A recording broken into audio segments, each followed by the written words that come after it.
The 10th stop on the 2024 NHRA Mission Foods Drag Racing Series Tour brings us to the Buckeye State of Ohio and the Summit Racing Equipment NHRA Nationals. It's held at Summit Racing Equipment Motorsports Park, a cavernous drag strip that has the feel of a small town track located in a small city called Norwalk, Ohio. It is a place that delivers a great fan experience year in and year out, and it's been operated by the Bader family for generations. Of course, this weekend hits very differently in the world of NHRA drag racing, and the racers and fans are feeling all of it. It was 1 week ago when John Force suffered a high-speed crash at Virginia Motorsports Park, which has hospitalized him in Virginia, but the fans have come out in support in both emotional and the moral sense. The racers are supporting via their words, via decals they're wearing on their race cars. The fans have been signing banners and certainly sending their well wishes to the Force family and the entire John Force racing operation. Welcome everybody to the pit area here at Summit Racing Equipment Motorsports Park. Brian Loans and Tony Pedregon to bring you the action of final qualifying today. And Tony, danger lurks in the shadows of drag racing at 330 miles an hour, as you well know. Well, amongst the racers, there's an unwritten understanding, and those drivers understand the risks and the dangers of driving these high-speed, these high-powered cars. And out of respect for John Force, every driver that straps in this weekend also understands that John Force would expect nothing less than to put on a show for the spectators and for the viewers that tune into these races. When it comes to John Force, his impact and size in the sport of NHRA drag racing cannot be overstated. We recently received a statement from the family. The entire sport received it earlier this week. And this is a man, of course, who is having one of his best seasons in the last several years before the accident last weekend. Now, John was transferred to a neuro-intensive care unit in Virginia a few days ago, coming out of the ICU that he was in. The family says that this was a positive moment for them, and they have maintained a daily presence with John. Now, with the unanimous support of her team and family, Brittany Force has elected to forego this event. She's going to stay with her family and her father in the hospital. Austin Prock will be the lone entry for John Force Racing, competing this weekend in his Camaro in the funny car category. The Force family expresses their gratefulness for the privacy, the support, and the prayers that they have received from the NHRA fan base and the entire sport in general. The NHRA has released a statement as well as we get a look at Brittany Force's car, which is present this weekend and certainly has been a spot that every fan that's come into this gate has walked by the John Force pit area. The NHRA statement, our thoughts and prayers continue to go out to John and his family. He's a legend of our sport and universally loved, and it's been incredible to see the tremendous outpouring of support from the racing community during this time. From everyone at the NHRA family, we wish John nothing but the best in his ongoing recovery. Austin Prock will be the lone representative for John Force Racing this weekend, and Bruno Massel's with him. Huge victory for Austin Prock last weekend for numerous reasons. Obviously, the performance of this funny car is at a different level, but what you had to deal with as a driver, with your team owner being injured last weekend, you're the only guy out here for Force this weekend. How do you stay focused on what you have to do as a driver and try and block all that rest out? Well, last weekend was definitely tough. Getting back in the race car after seeing something like that and, really wanting to get the job done for the boss, John Force. So it was a great team effort. It's not only tough on me.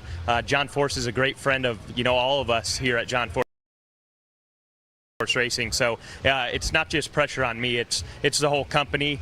We certainly do miss him out here.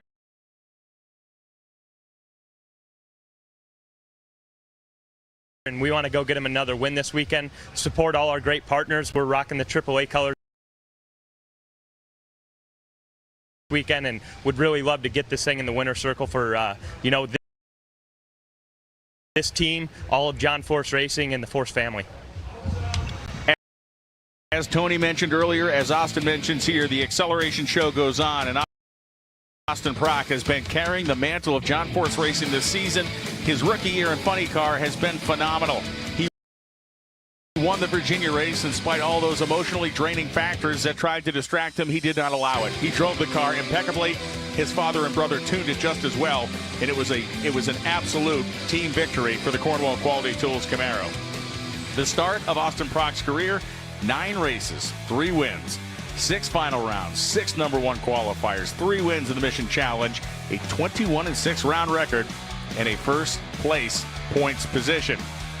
Let's get a look now at some funny car qualifying 1 highlights here. This is Friday night here, the Pep Boys drone. That is Blake Alexander wearing the Schaffler colors this weekend, and the McLeod Clutches, Powerbuilt Tools, FTI Transmissions, Dodge of Paul Lee. They leave the starting line, and this gave us an indication, Tony, we were in for something special Friday night.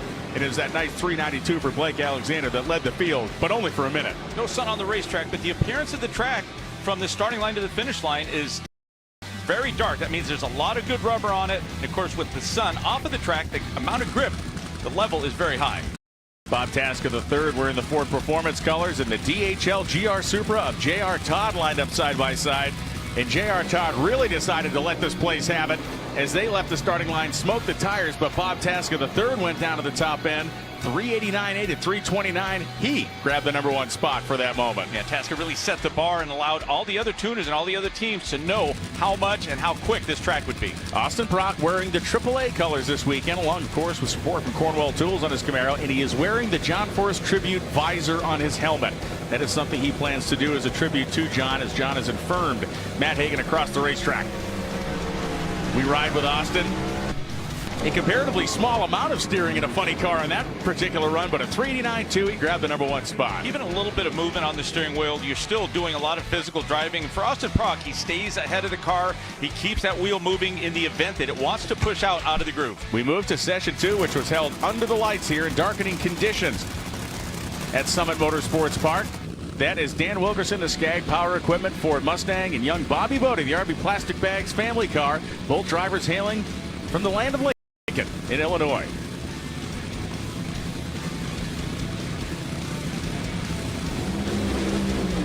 The Bodie car has looked very good early. He's not necessarily taken it to the finish line yet, but all the numbers are good. It was very good for Dan Wilkerson at 90. What we saw in the first session was very good. It started to become great when you see Tim Wilkerson, the tuner of this car, really start to knock on the door of that 3.8 second range. There was a common theme in speaking to funny car drivers last night, Tony, and that was we wanted to run an 80. We saw a lot of low 90 runs as Alexis Tajoria, the Bandero Premium Tequila GR Supra, and Paul Lee back up there in that McLeod Powerbuilt Tools Dodge took to it as the skies darkened. Alexa smoked the tires, and for Paul Lee, he said 391's pretty sweet, 323.58 miles an hour. It moved him to 5th in that moment. John Oberhofer, the crew chief, along with Todd Smith for the DHL GR Supra of J.R. Todd. It was his birthday on Friday. Joe Morrison making his rookie start in NHRA Nitro funny car action. He has driven in Top Fuel before, driving the Paul Smith entry. John O delivered himself and his team a birthday present. Look at this. This was a cannon shot down there, a 386.5. And this team occasionally can throw out a big number. If they can figure out how to do it consistently, we would see them much more often late on Sundays. 332 mile an hour speed as well. And it's the age-old question. Will it stand for Bob Tasca III and the Ford Performance Mustang? We've seen his car that quick. And, of course, for Austin Prock wearing the John Force visor on his helmet, his father, Jimmy Prock, and his brother, those AAA colors, they're capable of going pretty quick, too. As always, they stole the show. Tony, they're clutch in the clutch. Yeah, right at about the 8th miler just before, you can see the Auto Club car just out-accelerate the Ford Performance machine by a few mile an hour, and that makes up the difference in terms of performance. One of the grandstands here named after John Force himself. As we now look at the quickest 8 funny cars on the property, Austin Prock and J.R. Todd are near deadlock within 0.02 of a second. But this field got grisly very quick. You can look all the way down to Matt Hagan. A 393 only gets you to the 8th spot in the field. The racers in the NHRA Mission Foods Drag Racing Series are colleagues, they are competitors, but for John Force, most importantly, they are friends. And we allow John Force's friends to send him some messages. And this is what they said. Tonight, in your spacious La Quinta suite, your eyes could use a break after a long day of seeing, things. But hey, free waffles always make you forget. Tonight, La Quinta. Tomorrow, you shine. Ooh, carne asada. It's carne asada. That's what I said. Carne asada. Carne. Carne. But with more flavor. Carne. Carne. Try saying it like this. Juicy carne asada. Carne asada. Carne. I did it. And you swallows. The cockroach, resilient creatures. Where there is one, others aren't far behind. Well, that's horrifying. Ortho Home Defense Max Indoor Insect Barrier. One application kills and prevents bugs for 365 days. Nature's wild. Your home doesn't have to be. This summer, snacking just got serious. Introducing new $3 foot-long dippers. The world might not be ready for them, but at $3 a pop, Your wallet definitely is. Get ready to race down the track with Mission Foods. It's a green light for the NHRA Mission Foods Drag Racing Series, packed with fast action and tasty products. Fully loaded tacos, fast wraps, piled high nachos. Whatever you crave, Mission will help you be race ready with easy-to-make recipes that will take your race day to the finish line. Keep your racing delicious and enjoy all the mouth-watering action. Brought to you by Mission Foods. Too fast, too tasty. Guys, it's like Dave was made for me. No drama, no games. Who? Oh, I know Dave. The best? Let me see a pic. A banking app? The banking app for everyday people. Dave gives you what those other guys don't. There's no overdrafts or late fees. You could get extra cash when you need it. Okay. I'm with it. I think I found the one. There's an easier way to bank and get up to $500 in 5 minutes or less when you download Dave. All right, team, saddle up. I want Q1 full index reports to my desk by noon. Are you getting any of this? Yeah, Otter's got the meeting notes. I'll ask it for action items in the channel. And Maria already asked for a budget reminder. Smart. Got it? Got it, boss. Otter, you got this. The Daymaker pant by Public Rec. More comfortable than jeans, more stylish than sweats. With the Daymakers, you can choose your waist and length sizes to guarantee a perfect fit. Now comfort looks good. The Summit Racing Equipment NHRA Nationals is sponsored by Mission Foods. Now that's too fast, too tasty. And by Summit Racing Equipment, the world's speed shop. Let's talk about Top Fuel. We got to talk about Doug Coletta because he comes in here as the most recent winner on tour. And Tony, that was his 55th career win. The next guy he is trying to chase down is Antron Brown in this category, and he's incrementally making progress on At the rate that this team is going, and this driver just seems to be back in his groove, it's not going to be long. Doug Coletta still has the hot hand in Top Fuel. We have to talk about the 2024 season for Doug Coletta, the defending world champion of Top Fuel Drag Racing.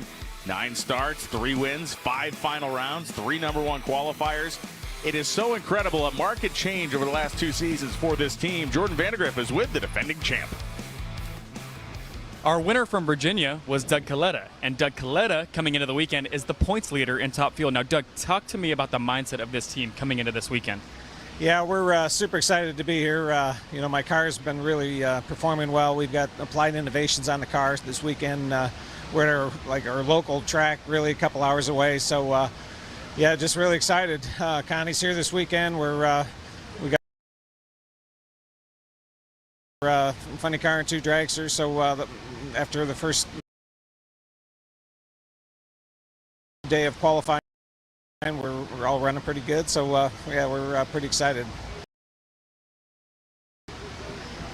Doug Coletta's qualifying session 1 was forgettable. Doug Coletta's qualifying session 2 is anything but. The applied innovation colors this weekend.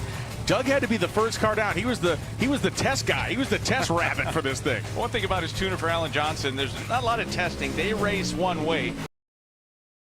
They don't pull his car back much. It either smokes the tires or it performs as it did in this Friday evening session and gained 18 positions. It was the ultimate version of come and get you some of this. He goes 369.2 at 332 miles an hour. Tatum, the Gator Nationals winner a couple of years ago. He's working with Tony Short. He actually pulled Gary Pritchett out of retirement to be his clutch guy this weekend. Well, that means he has a lot of good experience and good hands on that race car, and the elapsed time shows it. A streaking run down there for Tatum at 373.9, 324 miles an hour. For Shoemake, a 392.7 at 280s. They continue to build on the performance of that entry. They're going to try to do better on the final qualifying set of runs on Saturday. Sean Reed, the Reed Trucking and Excavating car. And how about Clay Milliken? Milliken, the Summit Rewards Program, a new Summit program. The more parts you buy, the more money you can save and put in your back pocket for even better go fast stuff as Milliken with the Summit Racing Equipment onboard camera right side. Big header flames. Watch the tire growth as those Goodyears claw at the racetrack. A 376.7 for Reed, a 376.1 for Milliken. Tony, one of the challenges on Friday night was the amount of water in the air. Why was power tough to make? Well, moisture, it's harder to burn that moisture in the air. So what the tuners have to do is add compression, add overdrive, and they have to advance the spark, advance the timing, and they were still struggling to make the same amount of power they would in good air. The Alloy Employment Services dragster of Doug Foley, a good-looking hot rod, goes 374.4 at 319 to place him in the third spot. Meanwhile, Chicago's TJ Zizzo and his Rust-Oleum dragster went a 377. That privateer team made a lot of changes. A combined 2,000 hours of man hours were put on that car since the Chicago race. Jasmine Salinas and the Scrappers red dragster and the Matco Tools 45th anniversary dragster for Antron Brown was the quicker of the two in this pairing. We're in the Lucas Oil Toyota colors. Goes 372.2, 330 miles an hour for Jasmine Salinas, a 378 at 331.45. Dan Mercier, you and I heap praise on this guy. Maybe people wonder why. It's just flat impressive to watch what he's doing, and of course what Sean Langdon's been doing is just unbelievable. Well, we know by Sean Langdon's record, he's having really a career year, but for Dan Mercier, very good car, good equipment. They seem like they're very just fine-tuning what was inherited by them and doing a very good job. And Sean Langdon, chasing only his teammate, goes 330 miles an hour, 375. The ET placing him in the number 6 spot. For Dan Mercier, he fell down a notch, landed in the number 14 position. This is the qualifying order so far, with Coletta Brown and Tatum the quickest 3. Clay Milliken sitting in that number 8 position. We have 19 cars on the property, so there are currently 3 cars unqualified. And when we come back, Top Fuel qualifying session 3 here at Summit Motorsports Park will include Doug Coletta, and it will include you. Don't go anywhere. What does it mean to be built with Summit? It means turning some rust into rolling artwork. Built with Summit means you're making something that was already fast, even faster. It means that your project will be on the road or track long after you've bolted it together. And Built with Summit means you're doing it with in-stock parts, fast shipping, expert advice, and the best prices. Summit Racing Equipment. Let's build it together. SummitRacing.com. There is less than 1/100th of an inch of motor oil protecting your car's engine. Friction and heat causes engine oil to experience thermal breakdown, weakening its ability to protect the engine and its parts. Lucas Heavy Duty Oil Stabilizer is specially formulated to resist thermal breakdown, protect vital engine parts, and extend the life of your engine. It also stops smoking, knocking, and oil consumption in worn engines. Lucas Heavy Duty Oil Stabilizer. Keep that engine alive. My moderate to severe plaque psoriasis held me back. Now with Skyrizi, I'm all in with clearer skin. Things are getting clearer. I feel free to bare my skin, yeah, that's all me. Nothing is everything. Whoa. With Skyrizi, 3 out of 4 people achieved 90% clearer skin at 4 months, and most people were clearer even at 5 years. Skyrizi is just 4 doses a year after 2 starter doses. Serious allergic reactions and an increased risk of infections or a lower ability to fight them may occur. Tell your doctor if you have an infection or symptoms, had a vaccine, or plan to.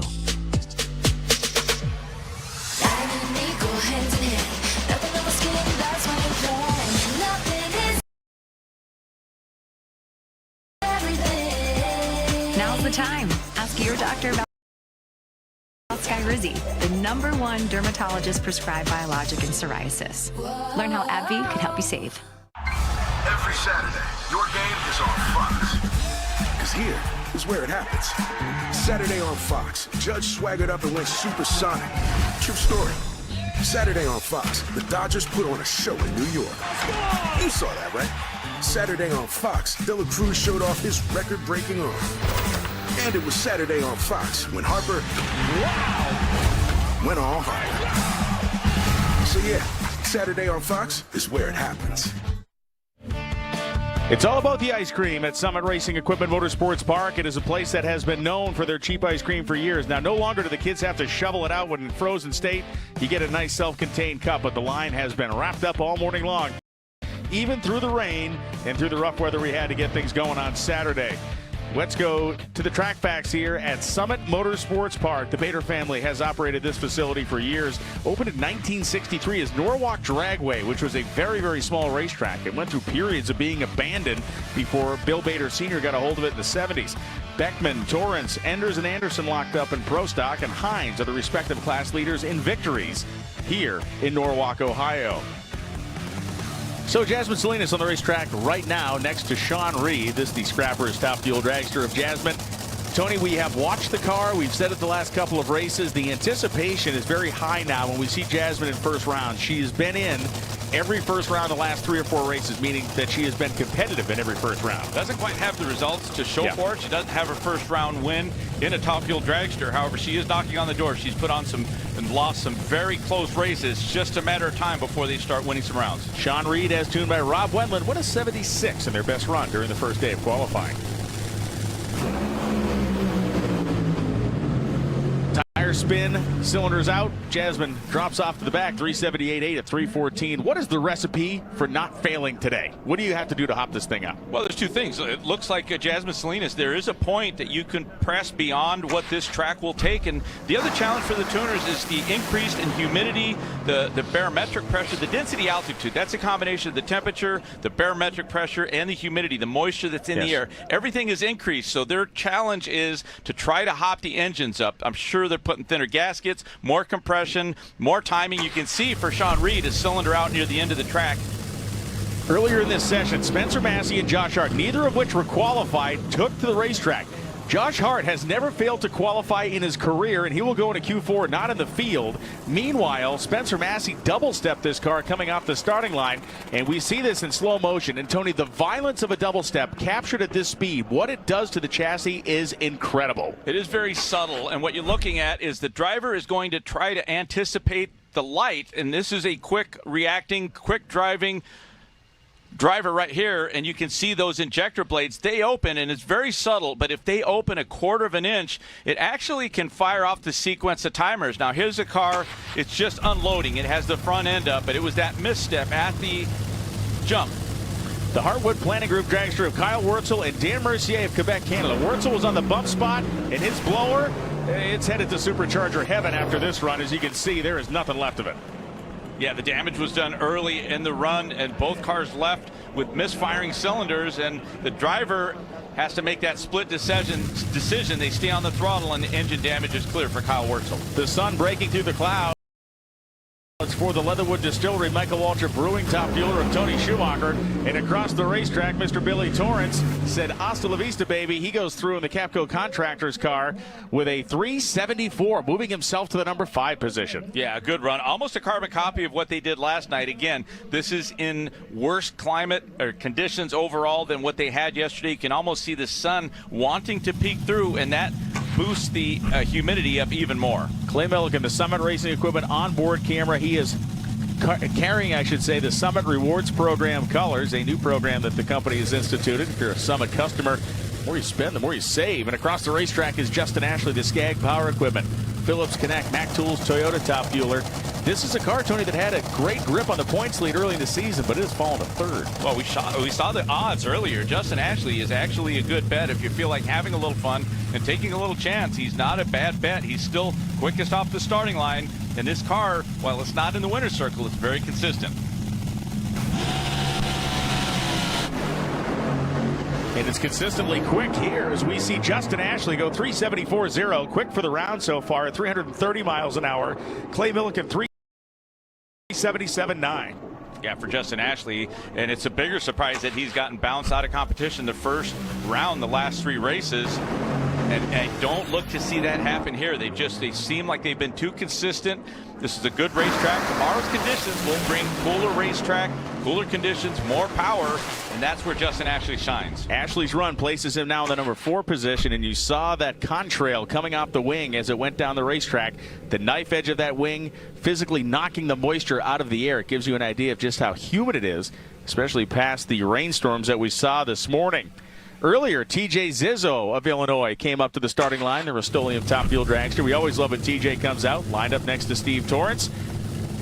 The part-time team with the full-time guts showed him again. This car is always in the mix. Of course, they bring in a very experienced tuner just to consult, but the Zizzo family and all of their employees, their longtime crew has developed chemistry, prepares this car very well. Bruno spoke to his fellow Illinois resident, TJ Zizzo. TJ Zizzo down here and is all smiles. He had to say, Dad, that was 334 miles an hour. A big moment for you. I know you're not where you want to be on the qualifying ladder, but that shows you guys got power. Oh, yeah. We're going to figure this thing out. 334 miles an hour never felt so good. I will tell you, we were rushed to get up here. It rained all morning long. This place is packed with fans. That's cool to see. On to the next run, brother. That was awesome. And again, Tony, we talk about the aspirations of this team. They now have the track speed record here at Norwalk. And this is the Alloy Employer Services Top Fuel Dragster of Doug Foley. Across the racetrack is Trip Tatum. The privateer racer makes a few appearances a year and another good piece of equipment. And Tatum's car put a cylinder out early. It was shut off, and the blower belt has exited stage left for Doug Foley. Neither car makes a full pass. 4:17.207 for number 5 qualifier Foley. Trip Tatum stays third and coasts to a 5:79. When we come back, it'll be time for the Mission Too Fast, Too Tasty Challenge. And Doug Coletta, the winner just 1 week ago at Virginia Motorsports Park, will be front and center to try to take on the competition, and he hopes for a rematch with his teammate, Sean Langdon. It's mission time when we return.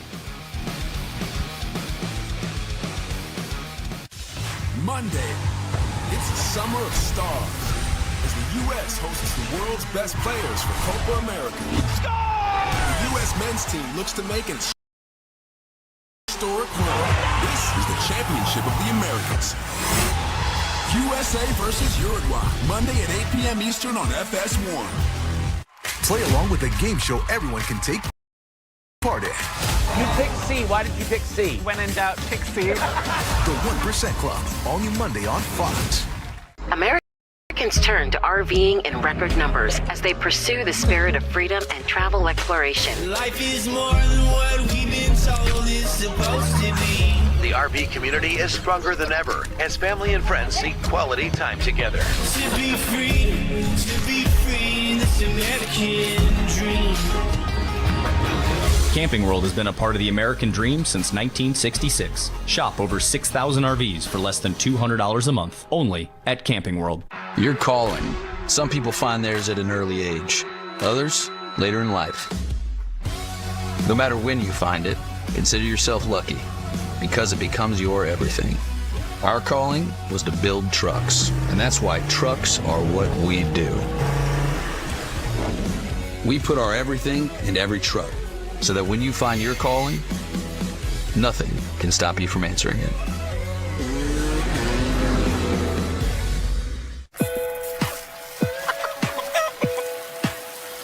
Trying to do the two-step and cowboy boogie. Grab a sweetheart. You could start a farm in your apartment, or you could get fresh groceries delivered. We have to move. I need Q1 full index reports by desk by noon, complete with comprehensive data analysis. Are you getting any of this? Insights. Charles. Yeah, Otter's got the meeting notes.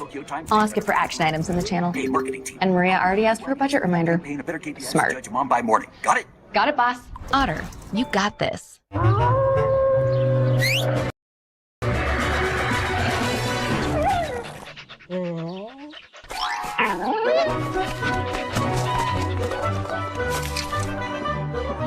Red Bull gives you wings. It's like Dave was made for me. Oh, I know Dave. Let me see a pic. A banking app? The banking app for everyday people. I think I found the one. There's an easier way to bank and get up to $500 in 5 minutes or less when you download Dave. It is Mission Too Fast, Too Tasty Challenge time, and this is, of course, a head-to-head contest which provides race action on Saturdays of 13 regular season NHRA national events before we get to the countdown. It's a rematch between the semifinalists from the prior event trying to bust their way to the final round, and they are matched up in this Saturday final if they can advance past their opponent. Over $500,000 over the course of the season paid out as part of the Mission Too Fast, Too Tasty Challenge. Doug Coletta and Tony Stewart will be the first pair up, or the second pair up behind Sean Langdon and Antron Brown. So Sean Langdon and Antron Brown will be on the racetrack. The Coletta Air Top Fuel Dragster had a chance to talk to Sean Langdon as part of our NHRA Insider Live this weekend in the pits. His life and his enjoyment in drag racing far different this year than it has been in years past with all their success. And for Antron Brown, this is a guy with that Matco Tools car that can get the job done in these particular conditions if they can get aggressive enough.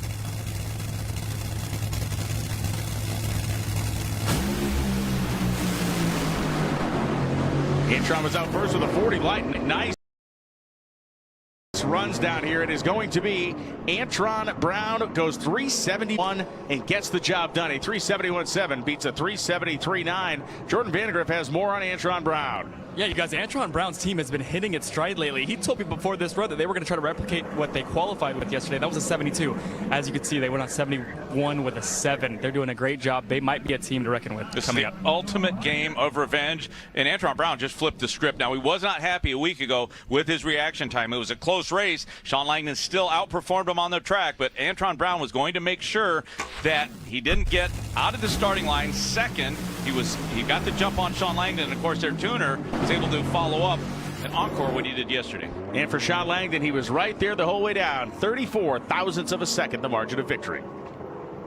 Antron Brown had a heck of a package there in the first round of the Mission Foods Too Fast, Too Tasty Challenge. You're 40 on the tree, go 71.7, move up to the number 2 spot. Can't do any better than that, huh? No, we were pushing hard, Bruno, and congrats to my team. Brian Karate, all of our Macco tools. This is Macco's headquarters. Summit Racing's here too. Master Pizza, Karate Scoops are getting some ice cream. So we're just trying to stay poised. These guys were, Sean, they whooped our butt at the last race. So the Mission Too Fast gives you a little chance to get a little redemption. And I was laid off the tree. We had a great lap, but I need that light in Charlotte. Could have been a different story. So we just don't want to make mistakes no more. This class is really tight. It's hard to even make the show. 80 to get in the show. That is some steep competition. So praise God, all the grace, for his grace and all the glory goes to him. And we're going to keep marching. We're going to stay humble and hungry. And we're hungry right now. He is hungry, as is the competition for Doug Coletta in the form of Tony Stewart. Stewart's going to try to do exactly what Antron did and upend the man that beat him last week, driving the Applied Innovation Dragster RevCav Composites, Toyota and Mack Tools for Doug Coletta. And it is Direct Connection Power Brokers and Dodge for Tony Stewart.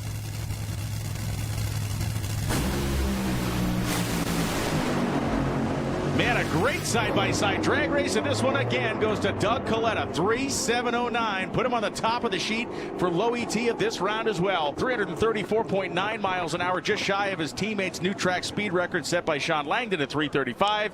Tony Stewart goes 3:75. Well, Tony Stewart definitely took it to the champ on the starting line, got the jump by about 200ths of a second in a good close race. Separated by only 1,000th of a second by the 330-foot mark. You can see Doug Coletta doing some driving. Tony Stewart in tow. That lead that he had off the jump was consumed within the first 300 to 400 feet. It was Doug Coletta having to drive around Tony Stewart. You can see the chassis arched up here as the Applied Innovation Top Fuel Dragster of Doug Coletta goes to another final round. This of the Mission Too Fast, Too Tasty Challenge, where he will race longtime foe and competitor Antron Brown. It will be a battle of the tool trucks in this final.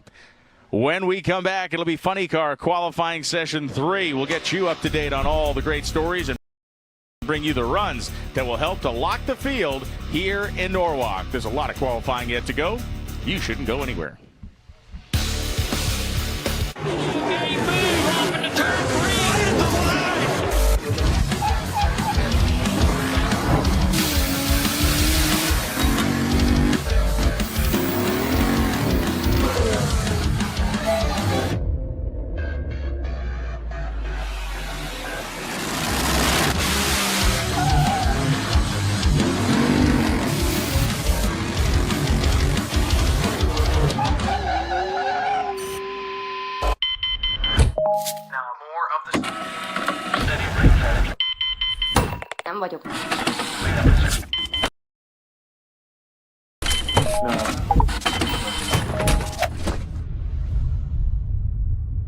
Is this it?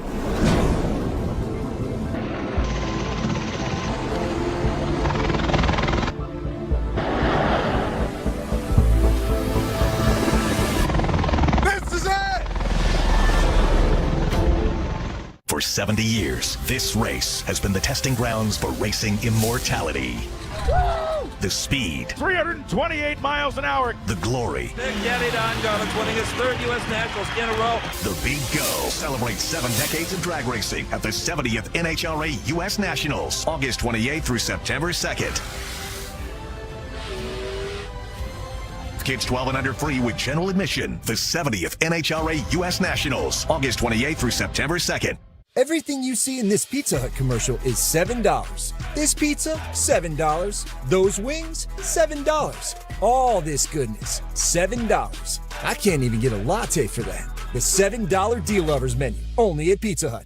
Tonight, in your spacious La Quinta suite, your eyes could use a break after a long day of seeing, things.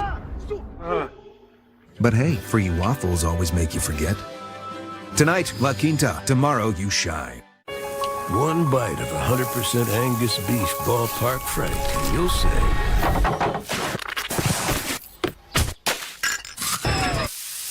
hello, summer. Oh yeah, it's ballpark season. The cockroach, resilient creatures. Where there is one, others aren't far behind. Well, that's horrifying. Ortho Home Defense Max Indoor Insect Barrier. One application kills and prevents bugs for 365 days. Nature's wild. Your home doesn't have to be. For 70 years, this race has been the testing grounds for racing immortality. The speed. 328 miles an hour. The glory. Get it on, Garland's winning his third U.S. Nationals in a row. The Big Go. Celebrate 7 decades of drag racing at the 70th NHRA U.S. Nationals, August 28th through September 2nd. Just a totally different experience in motorsports than anything you've ever seen. Kids 12 and under free with general admission. The 70th NHRA U.S. Nationals, August 28th through September 2nd. The Big Go held at Lucas Oil Indianapolis Raceway Park, a facility that is about to undergo a renaissance. Some plans in place now, some sketches here, as you can see, upgrades that will be made. This will be the new timing tower that you will see at the 2025 U.S. Nationals, as construction will begin later on this year in 2024. A beautiful upgrade to one of the most historically significant drag strips on the planet. A look inside what the upgraded suites will look like at the venue as well. We want to see you at the U.S. Nationals. It is the world's greatest drag race, and I'm not just saying that to say it. It's my favorite drag race on the planet, and it's one that you need to attend if you call yourself a fan of the NHRA. Of course, Ron Capps, last year's U.S. Nationals winner, that incredible Don Prudhomme tribute car. He says he's got something else up his sleeve this year as well for his Napa GR Supra. Only time will tell what that may be. Across the racetrack, another Toyota-bodied car. The Versatran Bluebird machine. This is a Toyota Camry body for Dave Richards. For Dave Richards, they have been a picture of consistency. They run 409. They run 408. For Ron Capps, they've not had the consistency as their first run was a throwaway, but they did run 394 in the better conditions of Friday night as the Pep Boys drone looks down upon the starting line. What should we expect about a team that's gone 408 and 409 twice? Well, at this stage, they have to compensate for the air. They have to, I'm sure, that they will give the computer will give them a formula, and it'll really tell them how much more compression to take out of it, how much more overdrive to put on it. For Ron Capps, they're looking to improve. Capps, a much more aggressive tune-up as he goes across the finish line. 412. The car slowed way down at the top end early on in the run. It was pulling along pretty good. 423 for Dave Richards, where the exhaust flames got very... It almost appeared that their run was quicker from last night's run. However, at the 8th mile, only 267 miles an hour. A funny car on a good run will see 285. I'm sure the driver could feel it and wisely shut the car down. So neither of those two making the full run down the racetrack. Chad Green, Daniel Wilkerson, and our coverage of the Summit Racing Equipment Nationals continues today at 4 p.m. Eastern with the first round of eliminations. At 5 p.m., you're going to change the channel to your local Fox affiliate to watch the remaining eliminations from this racetrack. You got to love Summit Racing Equipment Motorsports Park here in Norwalk, Ohio. Body's going to come down for Dan Wilkerson. He carries those Summit colors, as his dad, Tim, has done for so many years. And across the racetrack for Chad Green.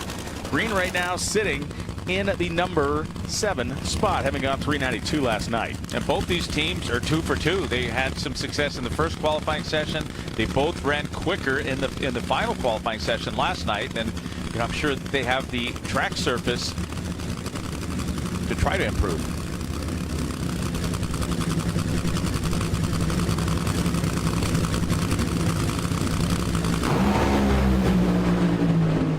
Both cars have cylinders lit early. Dan Wilkerson really making some steam down there. Goes 392.8 at 325 miles an hour.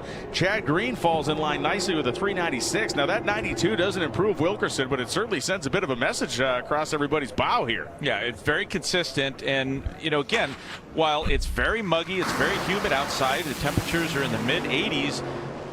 it's hard to burn that moisture. So both of these teams really adjusted well for the conditions. And you can see the speed for Dan Wilkerson, 286 miles per hour. That's more like it. And about 4 mile an hour slower at the 8th mile. That's the first 660 feet of the racetrack with Chad Green. Let's ride with Dan. Someone onboard camera there, sawing at the wheel as funny car drivers do, guiding that car down the drag strip. J.R. Todd last night, his team really uncorked one out here, 386.5 at 332. It would seem as though an 86 is a little optimistic with the amount of moisture we have in the air, but where could this car go if they can try to repeat that number? Seems like within 300 to 400s, that would put them at an 89 to a 90. And it seems like that would be the optimal performance that we would see in these conditions. Paul Lee was looking to run in the 380s last night. He ran 391. To your point, it sounds like the 80s are still available, if not as deep as we saw Austin Prock and JR go into them. Yeah, and you go back to the top fuel session, we only saw one car lose traction, and I'm sure they were very aggressive. I don't think from a funny car we've really seen any car push it beyond the point where they start to slip that rear Goodyear. So I'm sure that as we see towards these back cars that are going to try to run in this session, we're going to see some of these teams start to push the limits.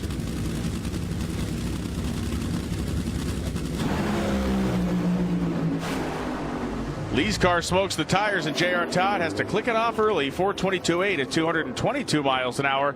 Car was set up to run early at a 226, 330-foot number, but it didn't complete the trip. Bruno's with Dan Wilkerson. So Dan Wilkerson goes 392.8. He is low for this session so far, and he said it's about where it needed to go, but yet it rattled the tires pretty hard. How does that happen? We're trying really hard. So when you're on that ragged edge, sometimes you'll have that. Tim will tell me I'm being a baby, but it was a pretty good rattle, my friends. So I was right on the edge, so that means he probably hit it about perfect. We're super proud of the Skag Power equipment, and for Summit Race equipment out here, we got a lot of friends from all of our companies out here, so we're super stoked to be running good. And they are doing just that. This is a team that seems predestined for a win this season. When it comes, who knows, could be this weekend. When we come back, the Mission Too Fast, Too Tasty Challenge will be front and center for the Nitro Funny Cars. You are watching NHRA qualifying on FS1. You are bountiful. Your skeleton can support 2 times your weight. It's in your nature to stand strong. Supplement your bones with high absorption magnesium. Nature's Bounty. It's in your nature. Fun fact. The person with McDonald's is always the most popular kid in school. And if they save money with the app, they're also the smartest. Ba-da-ba-ba-ba. Before revolution, before America, before destiny came calling, he was George. You have ambitions. I have pride, sir. George, Rise of a Revolutionary, coming soon to Fox Nation. There are over 75 million monthly Tubi viewers. That's more people than there are wall-mounted dual actuating drinking fountains, which means Tubi is more popular than health code violations. Tubi, it's more popular than wall-mounted dual actuating drinking fountains. Competition Products, your source for hardcore engine parts for street, strip, and oval track. Our free catalog is packed with hundreds of product lines from the best-known manufacturers in the performance industry. Lowest prices guaranteed. Free shipping and handling on all orders over $149 in the continental U.S. Need expert advice? Our knowledgeable staff is just a phone call away. Competition Products, race parts sold by racers since 1970. A better banking app is right at your fingertips. Download Dave, and you could get up to $500 in 5 minutes or less, right through your phone. There's no interest, no credit checks, and no late fees. Because getting help shouldn't set you back. Switch to the banking app made for you, and you could get up to $500 in 5 minutes or less. Download the Dave app now, or go to dave.com today. The Daymaker pant by Public Rec. More comfortable than jeans, more stylish than sweats. With the Daymakers, you can choose your waist and length sizes to guarantee a perfect fit. Now comfort looks good. We have a deal. Thanks, everyone. Can you imagine if it was $1 million instead of $1 billion? We'd be so fired. No. Check the outer notes. Ah, yes. Multiple meetings say billion with a B. We've got this. Otter, you got this. It is time for the Mission Too Fast, Too Tasty Challenge, which will include Blake Alexander, who made his 4th semifinal round of the year just a week ago. Matt Hagan, of course, already has multiple wins on this season. Austin Prock, we know what he's been doing. This guy has absolutely been a dominator. And Bob Taska III has found the performance that has eluded his team. They had a very strong ring automobile last week, and they'll try to do it again here. It is going to be Prock and Hagan. It is going to be Taska and Alexander. Let's talk to the racer that will take on Blake Alexander. Bob Taska is with Jordan Vandergriff. They spoke earlier. A runner-up finish means that you are in the Mission Foods Too Fast, Too Tasty Challenge this weekend. Bob Taska finds himself there. Bob, how important is it for you and your team to win that challenge this weekend? It's very important. You get those extra points for the countdown. Every point matters. We won the Vegas one. It's a great event on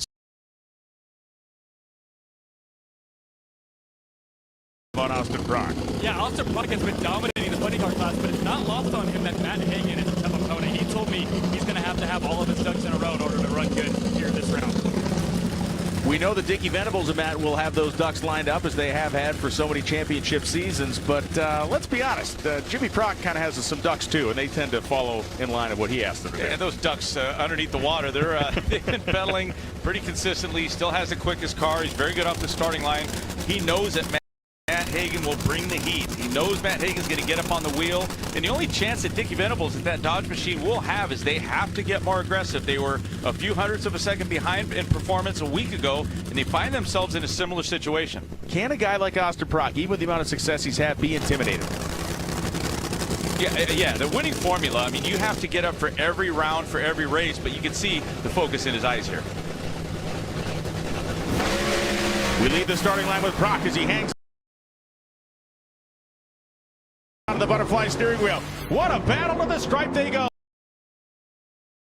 387.8 beats a 390. Prock, for the 3rd time in 3 sessions, is low for the round. The speed of 330.55 miles an hour is exceptional, and Matt Hagan is eliminated.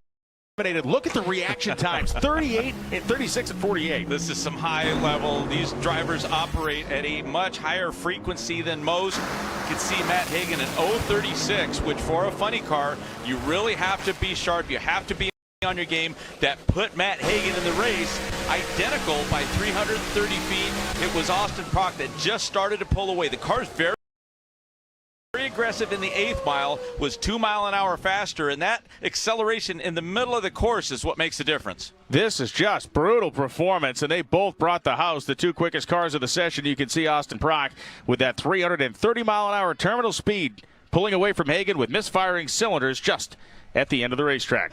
It's a lot of fun up here. Listen, these two go back and forth. You know, I mean, there's a lot of mutual respect here because Matt Hagan, you got up on the wheel, 30-something on the tree to try and take out his 48. That was a heck of a drag race. You have to get up on the wheel. I mean, those guys are the best out here right now. I mean, I'm embarrassed. I'm humbled because we just don't have anything for them. And we will eventually, man. It's still a long season, but they're outshining us right now. And the kid's doing a good job driving the car. I mean, he's 40 on the lights every run. So, I mean, you got to go up there and you got to be chewing on your mouthpiece. But, yeah, just very humbled right now. Well, you just humbled the champ is what you just did. So what do you have to say to that, Austin Prock? I mean, you've got a lot on your mind, a lot going on, and you're going out and still performing. How are you able to compartmentalize? I mean, I'm just speechless. I mean, compliment from a guy like that. You know, he's the greatest. You know, he's 4-time champ for a reason, and he's a great competitor, man. Very humble, never has an attitude. You know, so we love racing those guys. I love Dickie Venables. You know, my dad and him have mutual respect. But this is a great day for the AAA car and for John Force Racing. Got to get my head in the game. I ain't feeling right today, but we'll be all right.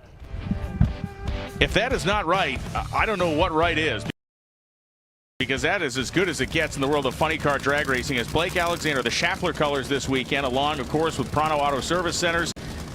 He is going to be lined up next to Bob Taska III. A great-looking car here, the Schaeffler company, based in Germany, but they have a headquarters in Ohio.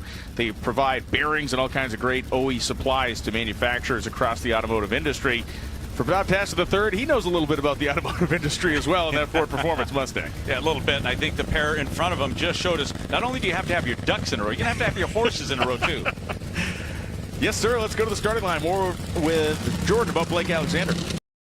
I talked to Blake Alexander just before he got in the race car. He told me that he is happy to run Taska again. He wants a little bit of revenge. He also told me that Jim Head and Aaron Brooks have been longtime friends. Don't look at this run as Blake versus Bob. Look at it as Jim versus Brooks. And that's a great way to put it. Jim Head was severely annoyed with his pal Aaron Brooks, they went flying together this week, so they are friends. But Jim Head said to Aaron, he said, hey, if you're going to make the mistake you made against that guy in the final, why didn't you make it against me in the semis?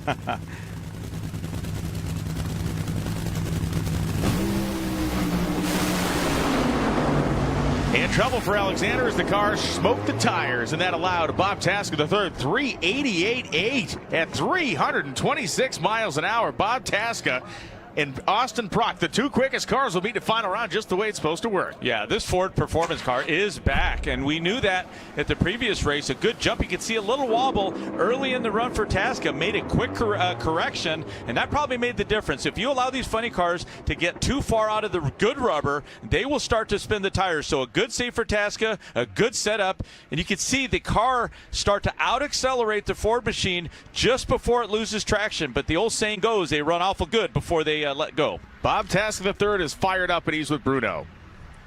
Well, the final is set for the Mission Foods Too Fast, Too Tasty Challenge here in Funny Car, and it is a rematch of just 6 days ago. Bob Tasker, you made your best run of the weekend just now. How do you see this final going? Yeah, we got loose early. It made a hard move, washed out, pulled it back. There's a lot more left in this car. These guys just wanted to make a solid run, and we'll see what we got for that Proc car. It's pretty strong, but again, thoughts and prayers are out to the Force family. It's tough to be happy when you're sad, you know? And the impact of John Force's condition certainly has weighed heavily on Bob Tasker III. For Gage Herrera, he has weighed heavily upon the Pro Stock Motorcycle category indomitably. He has 10 races in a row, and Pro Stock Motorcycles coming up next.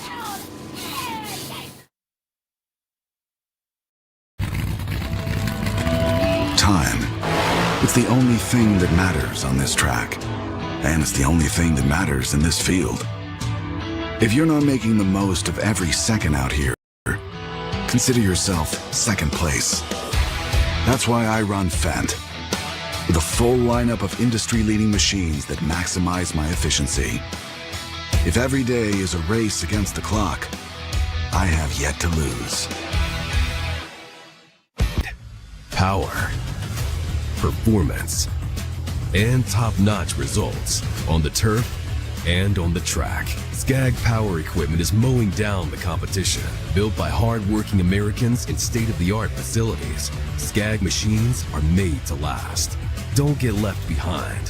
Visit your local Skag dealer to discover the Skag difference for yourself.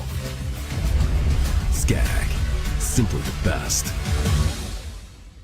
At Ace, we know not all paint is created equal. So to do it right, start with our most durable paint. Only Ace has this collection of premium brands like Benjamin Moore, Magnolia Home by Joanna Gaines, and Clark & Kensington. And Ace has premium service and quality paint that stand up to the test of time. Your local Ace has gallons of durable paint like Royal, starting at only $29.99. And right now, buy one, get one 50% off gallons of Clark & Kensington or Royal. Ace is the place with the helpful hardware, folks. This summer, snacking just got serious. Introducing new $3 foot-long dippers. The world might not be ready for them. But at $3 a pop, your wallet definitely is. How can you be sure you're getting the right deal? I have to talk to my bestie. This one's like your last boyfriend. It's got issues. For the right used car, just say, "Show me the Carfax value." You'll get the most accurate price based on the vehicle's accident history. Shop at the all-new Carfax.com. July 16th on Fox. We're deep in the heart of Texas, where the game's biggest stars align for the Midsummer Classic.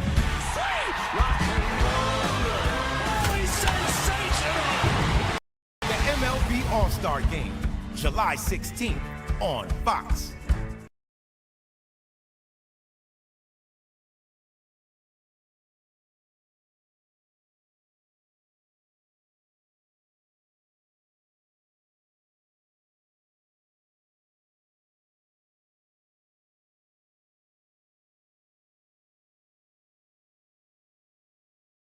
Ten race wins in a row, 39 round wins in Pro Stock Motorcycle. Glidden, Schultz, Schumacher, and Prudhomme. Those four names now are looking up to that guy. Let's go to the pits and talk to Gage Herrera. To say that Gage Herrera has been on a tear is an understatement. The guy has got 10 straight wins as well as 39 straight rounds. He's broke the record for professional drag racers. You had said off camera a minute ago that you didn't think you'd get one win, let alone now you've got this going. How do you compartmentalize all that? I mean, at the end of the day, you just got to go out and have fun and focus on, race day and making good laps. I can't believe I have as many won as many races as I have, and have 10 consecutive. I mean, that was probably the biggest monkey of all. I'm glad to have that off my back, and we got to focus on racing, and it's going to be a good weekend here at Norwalk. Now let's take a look at some early qualifying highlights for Pro Stock Motorcycle. Gianna Evaristo, who had a great race in Bristol, Tennessee, who did a nice job at Virginia Motorsports Park, continues, Tony, to evolve on this Scrappers Racing Buell that is out of the Matt Smith Racing Camp. This V-twin bike is fast. Well, like the Pro Stock machines, there is no sun on the racetrack, so we fully expected some good runs. And for Gianna, very comfortable on the machine and continues to qualify well. 200.62 was her career best speed. At that point, she would later go on to go even faster later in the day. We ride. They get Trex on board with Hector Rana Jr. And Hector had a disappointing red light finish to his day on Sunday at Virginia Motorsports Park, so he is looking to avenge that personal foul start. We'll find out how he does over the weekend. John Hall and Matt Smith, they are teammates, both on V-twin Buell bikes prepared by Matt Smith. Of course, the Iron Man look is Smith. All's at the top of your screen.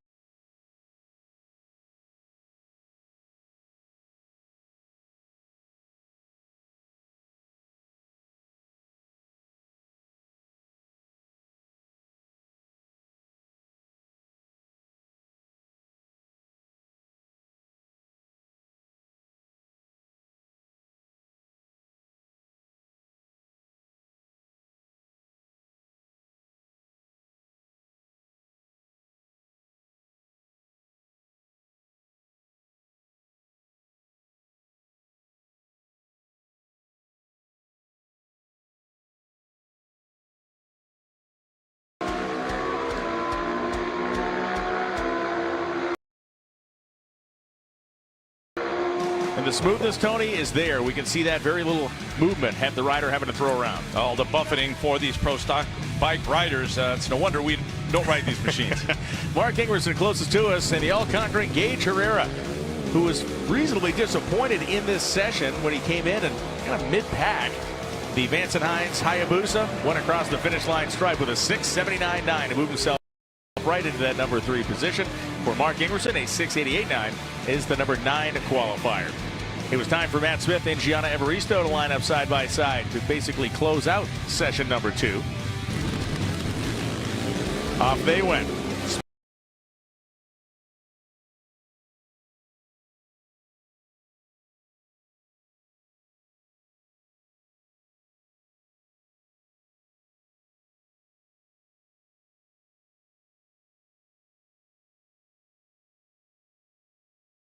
Cycle.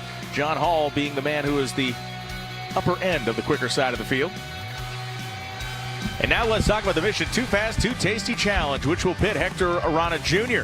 against 3 other very strong competitors in the form of Richard Gadsden, the runner-up from Virginia Motorsports Park, making his first career final.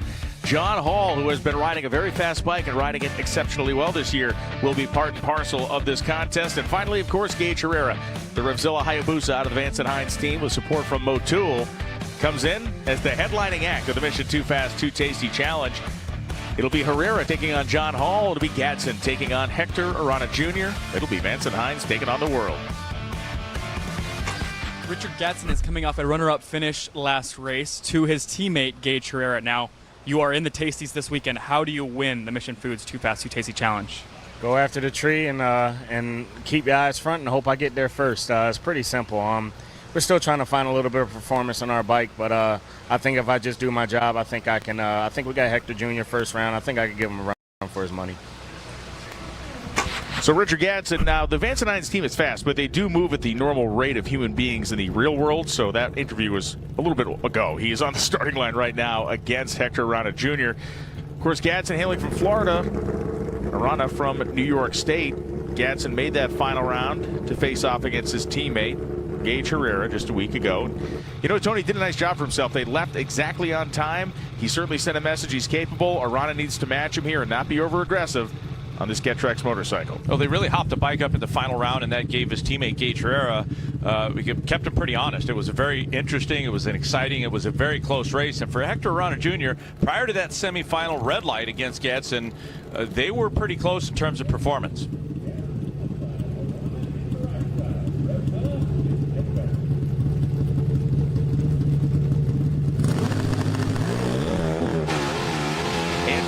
for, you can see Arana, the bike bucking crazily off the starting line, and Gadsden had trouble, and he's going to pedal his motorcycle and go around him. Gadsden goes a 9:63 at 158 miles an hour, had a 1.8 second 60-foot time, and nearly threw in the towel. Meanwhile, Arana's motorcycle was an equally kind of rough 1.26 second 60-foot time, but he was nearly thrown off the back of it. Yeah, and both riders experienced issues right away. For Hector Jr., it was a good reaction time. You can see Gadsden, and that may have been the reason that he was really late. But he didn't know what was going on. It's good instincts for Gadsden. He had issues. He was able to look up and see that Hector was having bigger problems than he was, able to roll back in the throttle and get the machine back under power. And there is clearly a moment where he looks up and says, what's he still doing over there? And he goes off to the races. You never see this in this category. Yeah, and the problem may have been right off the starting line. It might have jumped out of gear. Whatever he did a masterful job off the starting line. John Hall, Gage Herrera, the second half. Will it be another Gadsden Herrera final, or will Hall spoil the party? Hall's going to give him something to think about here. A 13 reaction time to Gage's 23. Exceptional performance for John Hall. And at the finish line, Gage Herrera at 82. No, Hall got him on a hole shot. An 82.6 beats an 82.0 by 14 inches. John Hall is going to the final round. It almost looked like Gage Herrera was going to do what he has done so many times with the competition. Looked like he was going to overpower them and start to out-accelerate them. But I glanced up at 330 feet. And it was the slightest edge by Gage Herrera early in the run. And then at 660 feet, it was actually John Hall that was a mile per hour faster. And he was able to maintain that. But this is all due and thanks to his quick reflexes off the starting line. A great, great job for Hall. You can see him had to put a little English on that thing. He had to kind of lean into it down there. Great run for Hall. We've talked about how good he's ridden this year and how good that motorcycle has been. Hall is averaging a 37 light. He stepped up to stop Herrera in this Mission Too Fast, Too Tasty semifinal. And so we get a look here. It is John Hall rolling his bike around the corner. We take a look behind the scenes. Aaron Stanfield won the race in Virginia. His wife Jolie was there. His daughter Oakley. This is what it looked like.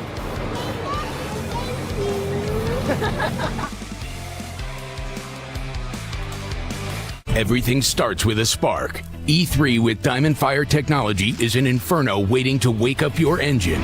A faster flame front for 2 cylinders to 12. Don't just start your engine, ignite it. E3, what are you running?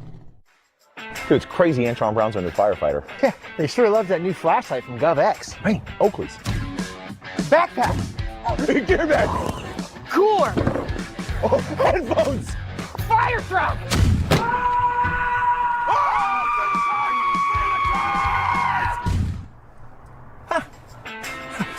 Coffee mug. What just happened? Get ready to play NHRA. Play NHRA is a campaign bringing fantasy, gaming, and betting to NHRA drag racing. Scan the flow code to see options available in your state. Sign up for an account and earn bonus bets to use towards NHRA fantasy gaming and betting. Get started at the official portal for NHRA betting. Play NHRA. 21 plus. Please refer to affiliated operators' terms and conditions. Void where prohibited. Gambling problem? Call 1-800-GAMBLER. E3 Diamond Fire technology. It's like capturing lightning and unleashing a bolt that turns crankshafts like nothing you've ever seen. E3 Diamond Fire technology maximizes the fuel burn for more power and better fuel efficiency. What are you running? Ooh, carne asada. It's carne asada. That's what I said. Carne asada. Carne. Juicy carne asada. Carne asada. Carne. I did it. And you used rolls. You don't roll on rolls. Really? You are bountiful. Your skeleton can support 2 times your weight. It's in your nature to stand strong. Supplement your bones with high absorption magnesium. Nature's bounty. It's in your nature. All the parts you need at the prices you want. Guaranteed to fit every time. So you can keep your ride or die alive. Papa is like, we read your article. You really hate boneless wings, huh? I'm like, yeah, it's my identity. And they're like, well, try ours. Oh. Well, this changes everything. Have that chicken from Papa. Popeyes. This was the scene at the top end of Virginia Motorsports Park with Aaron Stanfield, his wife and daughter in attendance, picking up another win. You can see the joy on her face and certainly the joy on his. That right there is a pretty special thing as a parent. Like he said in the winner's circle, this is the reason why Dad spends a lot of time away from home. But Tony, Aaron Stanfield makes that time count. Aaron Stanfield is always going to be in the hunt when he has a consistent car, when he qualifies well. And it all starts for Aaron Stanfield with a top half qualifying effort. A 9th career Pro Stock Wally, the Johnson's Horsepower Garage, Melling Performance Chevrolet. Aaron Stanfield with Bruno.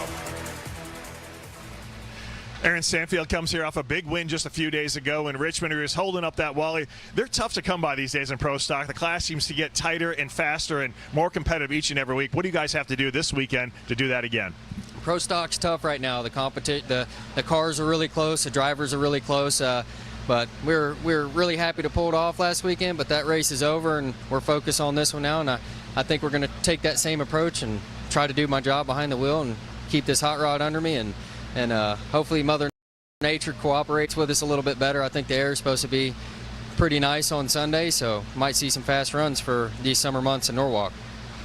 We began a look now at a round one qualifying highlights, starting with Matt Hartford and Eric Latino. Latino came out swinging at VMP. He was the number 2 qualifier. Hartford had another disappointing weekend, but it did seem, Tony, on this run, the Gettrex Camaro was starting to get its feet under it. Yeah, and for Matt Hartford, he's looking to get out of that first round, and it all starts with a good, strong qualifying effort. Now, this 660 with a 6, I should say, was good enough to put him in the number 1 spot at the moment. It was eventually knocked back to number 3 in the order. Derek Kramer, the Get Biofuel Camaro closest to us, and David Quadra. Quadra Boots, Mustang on top of the screen. We've seen varying numbers of Quadra boys at these races, but we got the whole complement of them here this weekend. Derek Kramer made a very nice pull in this first qualifying session, 6.605 at 2:08. Handily outrunning Quadra's 6.64.4 against the clock. And then it was Greg Anderson and Dallas Glenn, the 2 teammates currently up on top of the points chase here in the Pro Stock world. Anderson wearing the Summit Racing Equipment colors. A bit of a throwback for him, but it feels right at home. And notice there's no sun on the racetrack. They did this with some cloud cover, and they have more elevation than what they were at a week ago, but you can see that Greg Anderson is still maintaining that performance. We go to the Summit onboard in the Summit Camaro with the longtime Summit sponsored driver, Greg Anderson.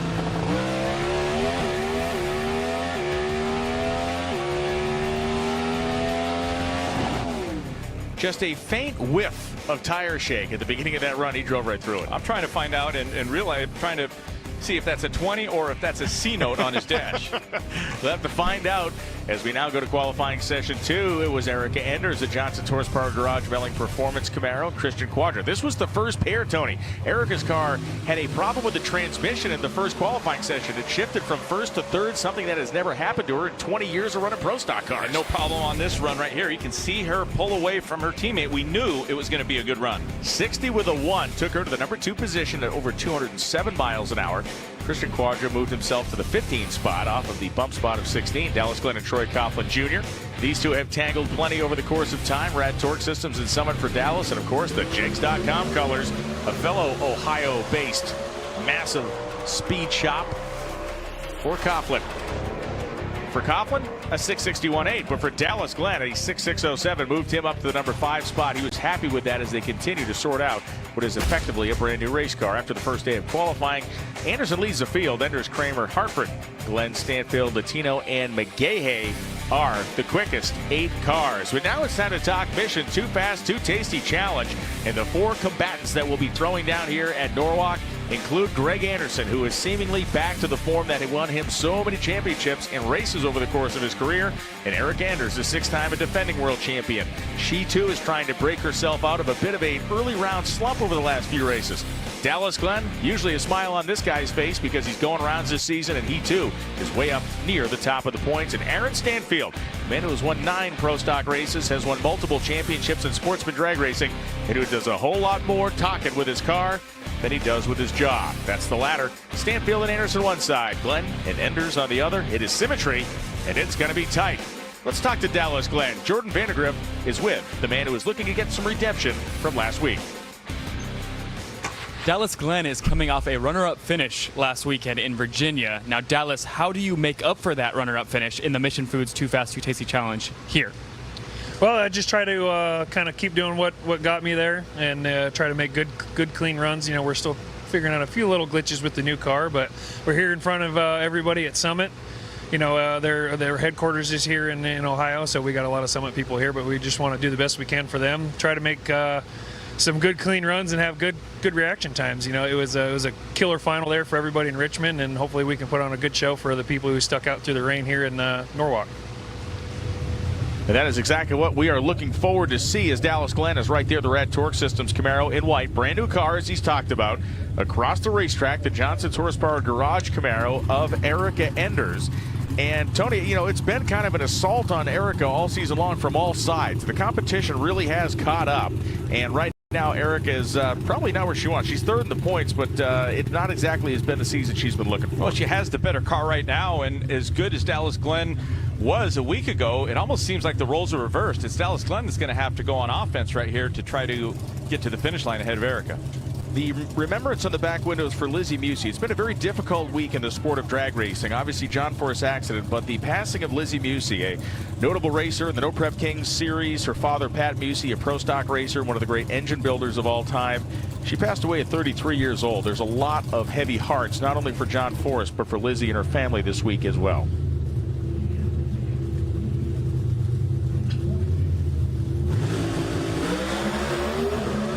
Erica 0:16 reaction time. A 26 light for Dallas Glenn. Finish line stripe survey says it's Erica 6:65.6 beats a 6:66.0. Well, both good reaction times, but close to 100th of a second. That was the beginning of the end for Dallas Glenn. It really took him out of the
talking 400ths of a second. They're able to deal with the humid conditions, and these pro stock cars don't respond well, but it was Greg Anderson that had the performance of the slightest of hole shots off the starting line, but both drivers are good.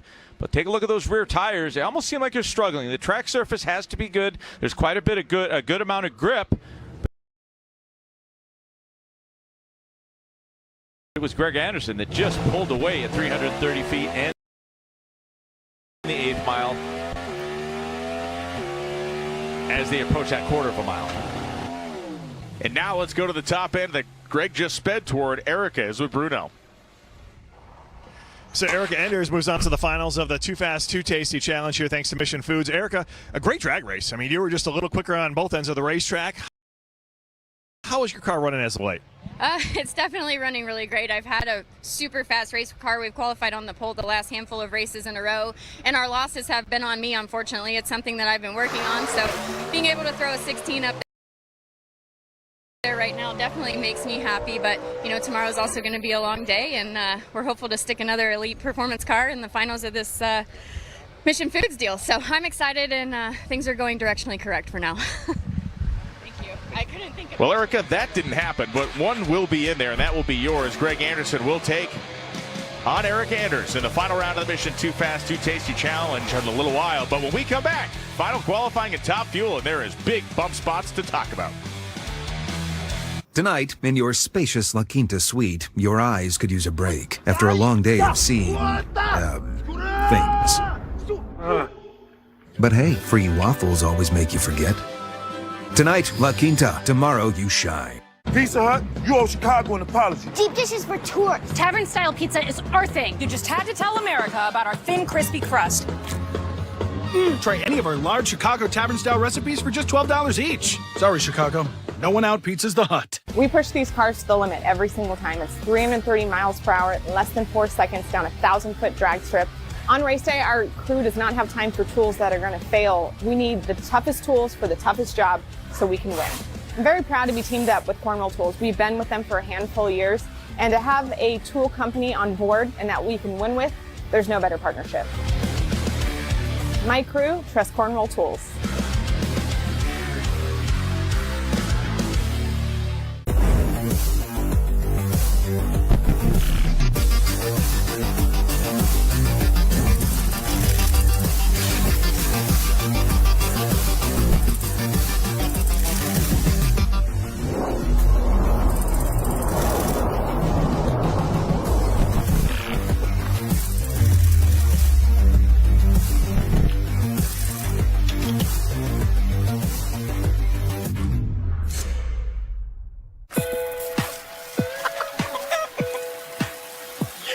Do the two-step, then cowboy boogie. Grab a sweetheart. For all the things you can't grow in your apartment farm, there's Instacart.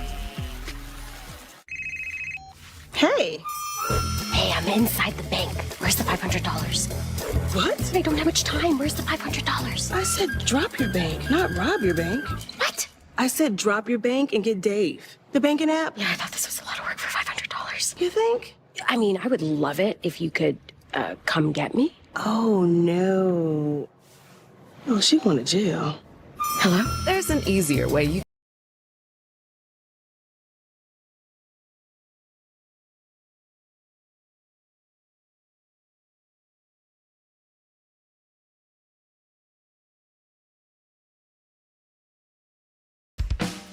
The birthplace of Thomas Alva Edison. Back in 1847, of course, Edison would go on to be one of the great inventors, industrialists. He was a guy that everything from alternating current to the gramophone to these, that was actually an early answering machine. No kidding, Tony. It would receive one phone call, and on a wax disc would record the message that you left, but only one call. The rest of those calls, you're on hold. Imagine after all these years, we still send a check to Edison. We still do. Dan Mercier. And this really is the story here. This is Josh Hart, the R&L Carriers top fuel dragster. He is currently 18th on the qualifying sheet. Needs to go faster than Kyle Wurzel's 3.801 to get in. Josh Hart has never not qualified in his top fuel career. Says a lot about the team, and it's really not often that they're in this high-pressure situation. But we have similar conditions to what we had earlier. So right now, they need to take that data. They had a very subpar run. They need to jump on the blower. I'm sure they need to just throw some tune-up at this motor and hope the track takes it. Additional pressure. There is an R&L Carriers trucking terminal less than 500 yards from the starting line.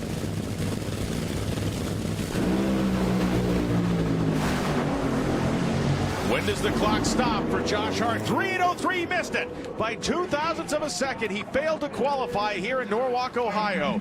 That is the moment in the sport that can really tear your heart right out of your chest. Yeah, and you can see the disappointment from the tuner. That is Ron Douglas. He makes the final decision, the final call on that car. You push too hard, you run the risk of getting those tires loose, but you can tell by the performance this car just did not have quite enough tune-up in relation to the clutch application. We saw that one Ross cylinder, Tony. It looked like in the end with some fuel escaping.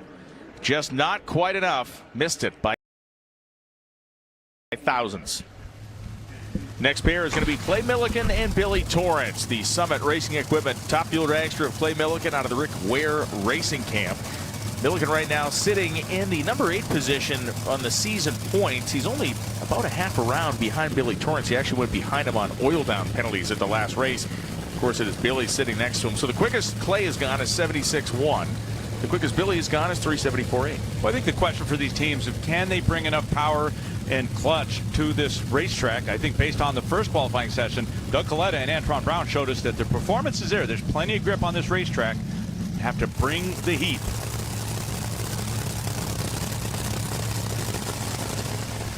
Antron runs a 375, and he had a front row seat to some Ohio history. Oh, big top end right there. That means they're making power. That means the car is getting a good run before it gets on the rev limiter. And for Doug Coletta, this is as good as it gets. You can see they nearly matched one another off the starting line. And this is one of the things that Doug Coletta does so well. He's not going to compete with Justin Ashley every round. He has a tendency to lay up, play the odds. That's smart racing. That comes from an experienced driver. But he gets up for the big challenges. Antron Brown was a big threat. Let's go to the top end of the driver of that 30-foot-long, 337-mile-an-hour samurai sword, Doug Coletta. And there you have your Top Fuel World Champion, Doug Coletta, gets a medallion around his neck from brand ambassador for Mission Foods, Angel Sampé. That is Doug Coletta's first Mission Foods Too Fast, Too Tasty Challenge of 2024. And Doug, you did it with authority, 337 miles an hour. When that thing is motoring like that, are you just hanging on? Yeah, no question about it. Yeah, it's a heck of a ride right now. These Alan and Mac and this whole Mac Tools Applied Innovations car, Toyota, we're just all working together hard. Everybody's doing their job, and, just couldn't be happier. Right now, things are just kind of going your way. And you know what? Beyond that white hat, now we've got a yellow one for you. We got to switch hats here for a second, because let's talk about that number one qualifying effort. Right there, you went 370 with 3. That was second low for the session. But the 369 last night kind of caught everybody by surprise. Did it catch you by surprise? Yeah, it was after that, it was like, well, we set the bar, and fortunately it held on there. So the track, everybody's doing a heck of a job here at Norwalk, and yeah, the conditions are good. The Ypsilanti Flash himself is the number one qualifier as we get a look at the qualifying order in Top Fuel Eliminator. Certainly some drama and some excitement in that last session. Doug Coletta leads a field of 16 cars. Ashley Brown Torrance, Tony Stewart 5th, Langdon, Tatum, and Foley are quick 8. Then it's Billy Torrance, TJ Zizzo, Clay Milliken, Jasmine Salinas, Sean Reed, Dan Mercier 8, Tony Schumacher, Meyer down in 15th, and Warsaw, Indiana's Kyle Wurtzel is the 16th qualifier. It'll be Nitro Funny Car when we return. The storylines, the drama, the speed, and the header flames all right in front of us here in Norwalk when we come back. Monday, it's the Summer of Stars as the U.S. hosts the world's best players for Copa America. The U.S. men's team looks to make an historic run. This is the championship of the Americas. USA versus Uruguay, Monday at 8 p.m. Eastern on FS1. The itch and rash of moderate to severe eczema disrupts my skin night and day. Despite treatment, it's still not under control. But now I have Rinvoq, a once-daily pill that reduces the itch and helps clear the rash of eczema fast. Some taking Rinvoq felt significant itch relief as early as 2 days, and some achieved dramatic skin clearance as early as 2 weeks. Many saw clear or almost clear skin. Plus, many had clearer skin and less itch, even at 3 years. Rinvoq can lower your ability to fight infections, including TB, serious infections and blood clots, some fatal, cancers, including lymphoma and skin. Heart attack, stroke, and GI tears occurred. People 50 and older with a heart disease risk factor have an increased risk of death. Serious allergic reactions can occur. Tell your doctor if you are or may become pregnant. Disrupt the itch and rash of eczema. Talk to your dermatologist about Rinvoq. Learn how AbbVie can help you save. Used car shopping? 2 rows, 2 dogs. I'm sold. Whoa, whoa. Whoa. Let's pause for the facts. Oh. Like nearly half of all used cars, this puppy has been in an accident. But Carfax.com shows how an accident impacts price, so you don't have to overpay. Huh. Unpause. Whoa, whoa. Wow, this is cool. Yeah, sorry, they pulled. Shop with the facts at the all-new Carfax.com. At Ace, we know not all paint is created equal. So to do it right, start with our most durable paint. Only Ace has this collection of premium brands like Benjamin Moore, Magnolia Home by Joanna Gaines, and Clark & Kensington. And Ace has premium service and quality paint that stand up to the test of time. Your local Ace has gallons of durable paint like Royal, starting at only $29.99. And right now, buy one, get one 50% off gallons of Clark & Kensington or Royal. Ace is the place with the helpful hardware, folks. This summer, snacking just got serious. Introducing new $3 foot-long dippers. the world might not be ready for them. But at $3 a pop, your wallet definitely is. Tonight, in your spacious La Quinta suite, your eyes could use a break after a long day of seeing, things. But hey, free waffles always make you forget. Tonight, La Quinta. Tomorrow, you shine. Back here in Norwalk, Ohio, this has been the scene all weekend long in the pit area of John Force Racing. All the rigs are here. The cars are all here. Austin is racing, but the fans are signing banners. They are signing anything they can to send their best wishes to John Force as he continues to convalesce in the hospital in Virginia. Austin Prock wearing the helmet. He's placed the John Force visor upon his helmet as a tribute. And now we go to the starting line with Bobby Bodie out of Illinois, wearing the Zorbas of Gull Lake sticker. Zorbas is a destination place. If you're going up to the Brainerd, Minnesota race, Zorbas on the Lake is a fun place to hang out in the afternoon, along with the RV plastic bag colors of his family's business. And Dave Richards, the Versatran car. We have watched Dave Richards down this racetrack, a couple of 4.0s and then a 4.23. They do need to step on it here. If they don't do anything, they're going to be racing Dan Wilkerson in the first round. Well, this is the perfect place, the right conditions to try to get more aggressive and see what the track will take. See how quick you can run. See how this car responds when you open up some flows, you send some clutch at it sooner in the run. Bobby Bodie, the typical story with this car, it is very good early. The big job here is finishing the runs from the middle of the racetrack, 600 feet forward, making those adjustments on the back half of the track to run the low ETs and big speeds they need. And Bodie's going to cylinder out. He goes across the finish line, a 4:15. Again, very early numbers, looking pretty decent. A 4:08 again for Dave Richards. They have found a spot they're comfortable with. It is consistent. We'll find out if it will be good in the Bluebird Turf Versatran machine. Cruz Pedregon on a solo. This car had been running in the 4.0 range just like Dave Richards, the snap-on Dodge. Yeah, they just didn't have the fuel system right. That's what they're trying to fix. Getting off the line on 8 cylinders, and so far so good. A 398 for Cruz Pedregon took him from near the bottom of the sheet, moves him to the number 11 position, up a couple. He still is facing a tough opponent in Paul Lee if nothing changes. And so Ron Capps and Alexis DeJoria on the racetrack, the Madero Premium Tequila GR Super. Left side of your screen from the Pep Boys drone. On the right side, it's Ron Capps and the Napa colors. Jordan, what you got on Ron? I was sitting on the track with Dean Antonelli, crew chief for Ron Capps. We were talking about how nice the track is, how the weather seems to have improved a little bit. He looked at me and told me he thinks there's an 84 or an 85 out there. I said, well, you going to go 84 or 85? He looked at me and smiled and said, I'll go 87.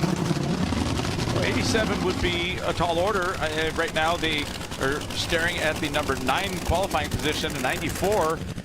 You're talking, I mean, to get these cars to respond to 3 to 4 hundredths of a second, it's not hard to do. Any more than that, they have to make a lot of changes in the clutch and in the power power level of the engine. Of course, that's exactly what I would have said too. Spit it out.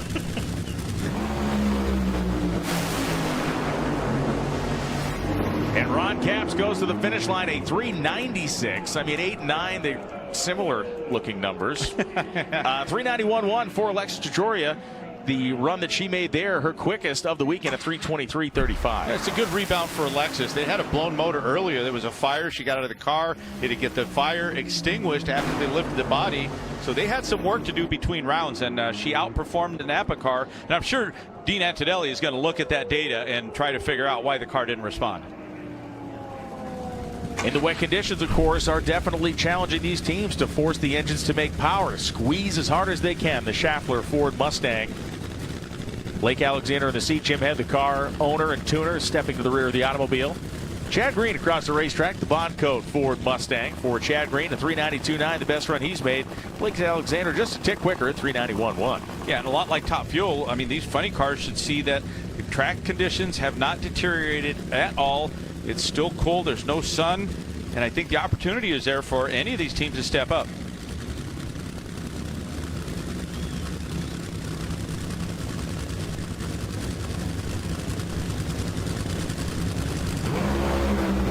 Blake Alexander was very shallow stage there, and he is going to make the full pull down the drag strip.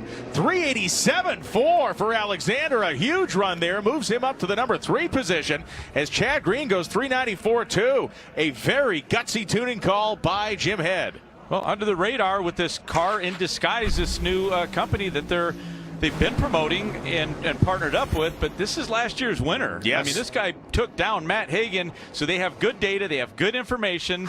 Again, they have good conditions, a lot like they did last year. They're going to improve on Sunday, but for Blake Alexander, this is very encouraging as they work towards that first round. The car did try to work itself outside, but he knew he was on one, and he kept his foot plowed into the throttle. So Blake Alexander, so far, is quick of the round. That 387.4, a brutally quick run, places him third. When we come back, Austin Prock will be on the racetrack. The man who has been the most dominating force in funny car is waiting in the wings.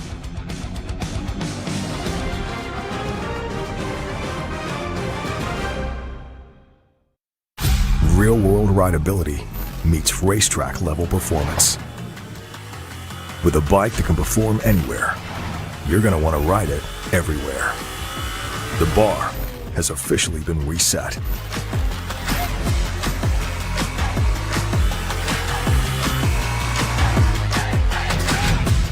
The Suzuki GSX 8R, the new standard of sport. Some have a drive to seek the outer limits, to ride the edge, testing themselves against the odds and the competition. To put life on the line, to go 330 miles per hour while pushing 11,000 horsepower for more. Some may call them rebels. We call them NHRA drag racers. Get your tickets to the fastest motorsport in the world today. Meet us at Seattle July 19th through 21st, Sonoma July 26th through 28th, and Brainerd August 15th through 18th. Buy your tickets early at NHRA.com. The cockroach. Resilient creatures. True miracles of evolution. Where there is one, others aren't far behind. Always scavenging for food, the cockroach will... Well, that's horrifying. Near its favorite... Ortho Home Defense Max Indoor Insect Barrier. One application kills and prevents bugs for 365 days. Not in my house, you don't. Nature's wild. Your home doesn't have to be. Fun fact.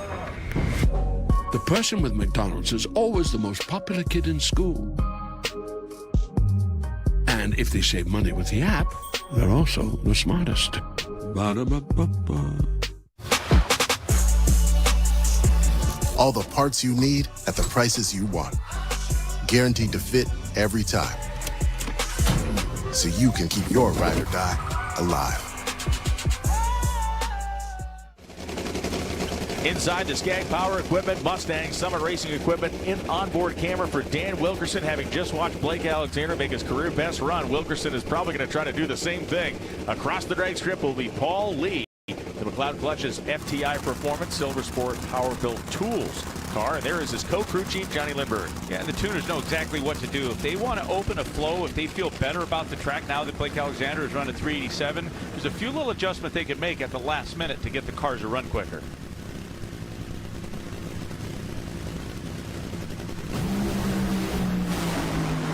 Tire smoke for Wilkerson. Meanwhile, Paul Lee's on a good pull here. 388.2 for Lee.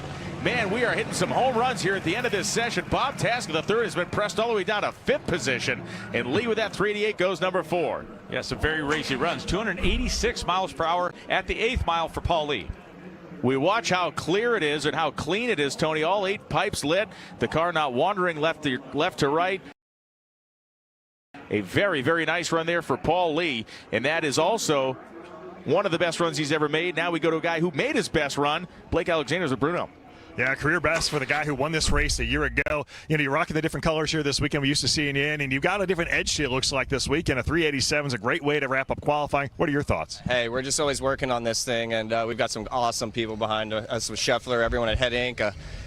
Everyone supports this team, and the men work hard on it, and that really just shows. And we kind of got to show it on Sunday last year. Maybe we'll get to do it again this year. Thank you. Career best numbers one more time. It's worth mentioning, especially on a day like this as we go to the starting line. J.R. Todd, the DHL GR Supra, and it is the direct connection Dodge Power Brokers machine of Matt Hagan. Now, these guys ran 390 in the last run and got beaten by a slim margin by Austin Prock.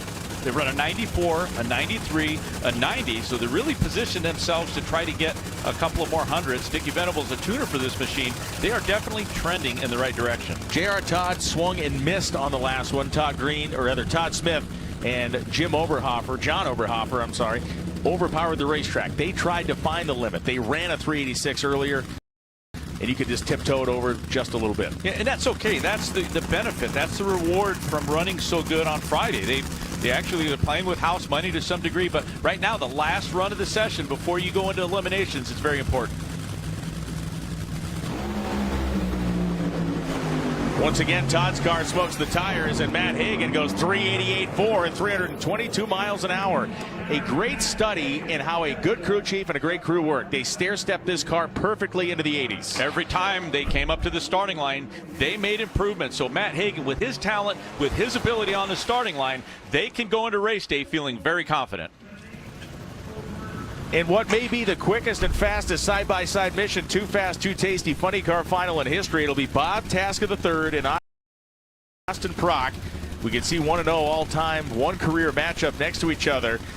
You know, Jordan, we have seen an incredible round so far of qualifying. What's Austin Prock bringing to the table?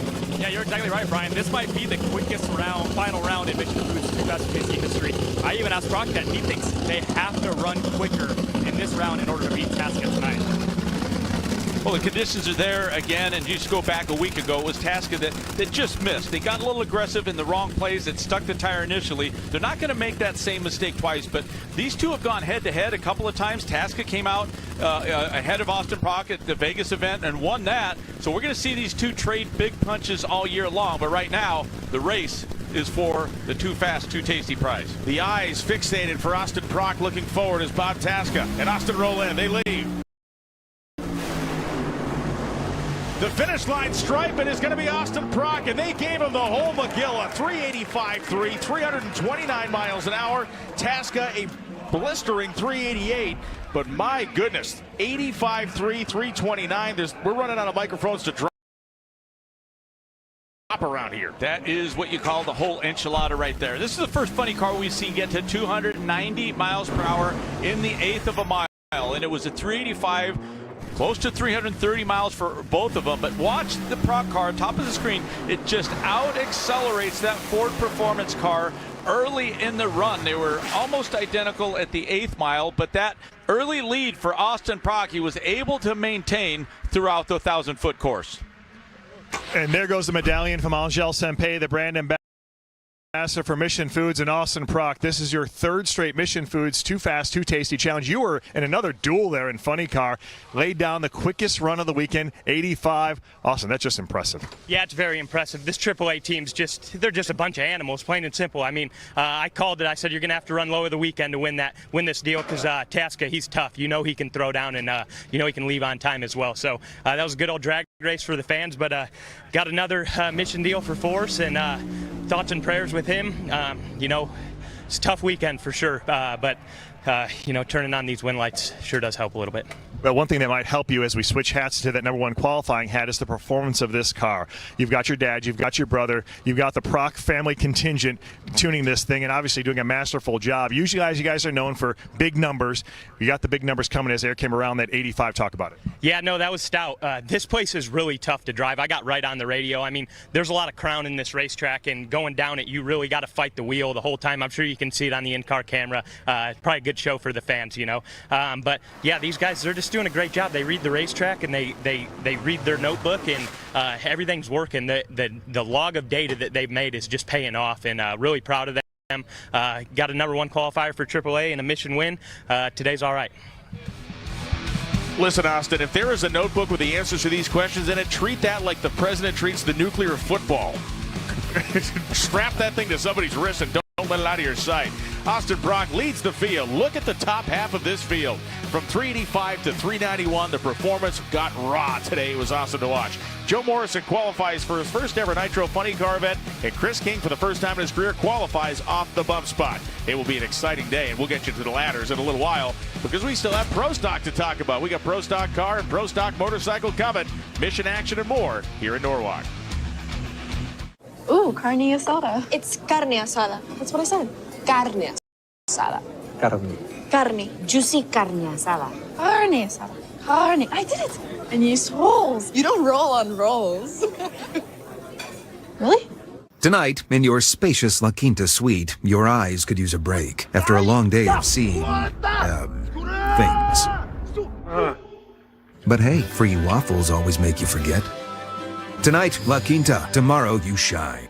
This summer, snacking just got serious. Introducing new $3 footlong dippers. The world might not be ready for them, but at $3 a pop, your wallet definitely is. Pause for the facts. Classic first-timers. They don't know that nearly half of all used cars have been in an accident. But Carfax shows how accidents impact price, so they don't have to overpay. Unpause.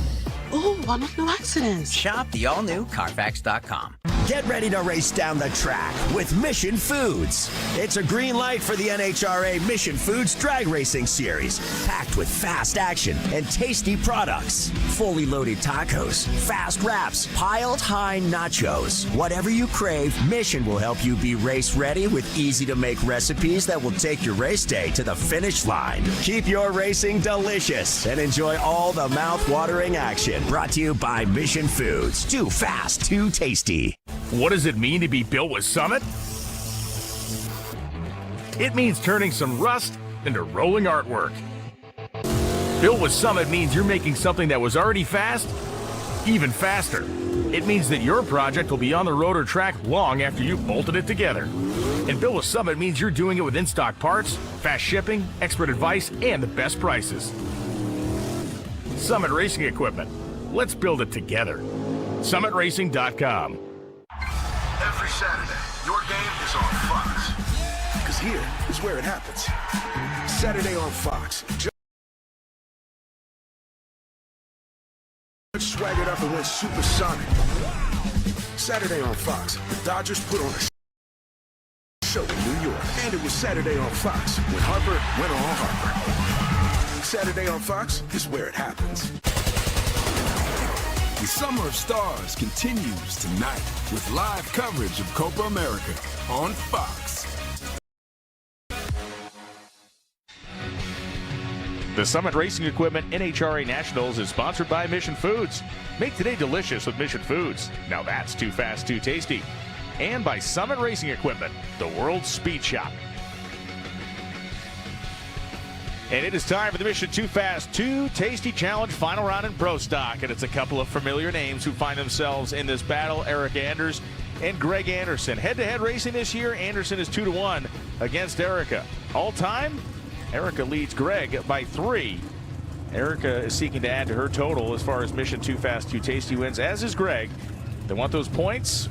And right now, Greg Anderson seems once again to have the best car on the property. Well, by 0.04 of a second based on their previous run. But we've already seen a few pro stock cars stepping up to the plate in this session and performing better. So for Greg, he's going to have to still be good off the starting line. Don't want to give up too much to Erica Anders on the starting line and allow her to get in the game. So Greg's son Cody slamming that passenger door shut on the Summit Racing Equipment Chevrolet Camaro. A one-race deal with Summit to come back at his primary look as he wore for so many years. Eric Anders, Johnson's Horsepower Garage, Skag, and Melling Performance.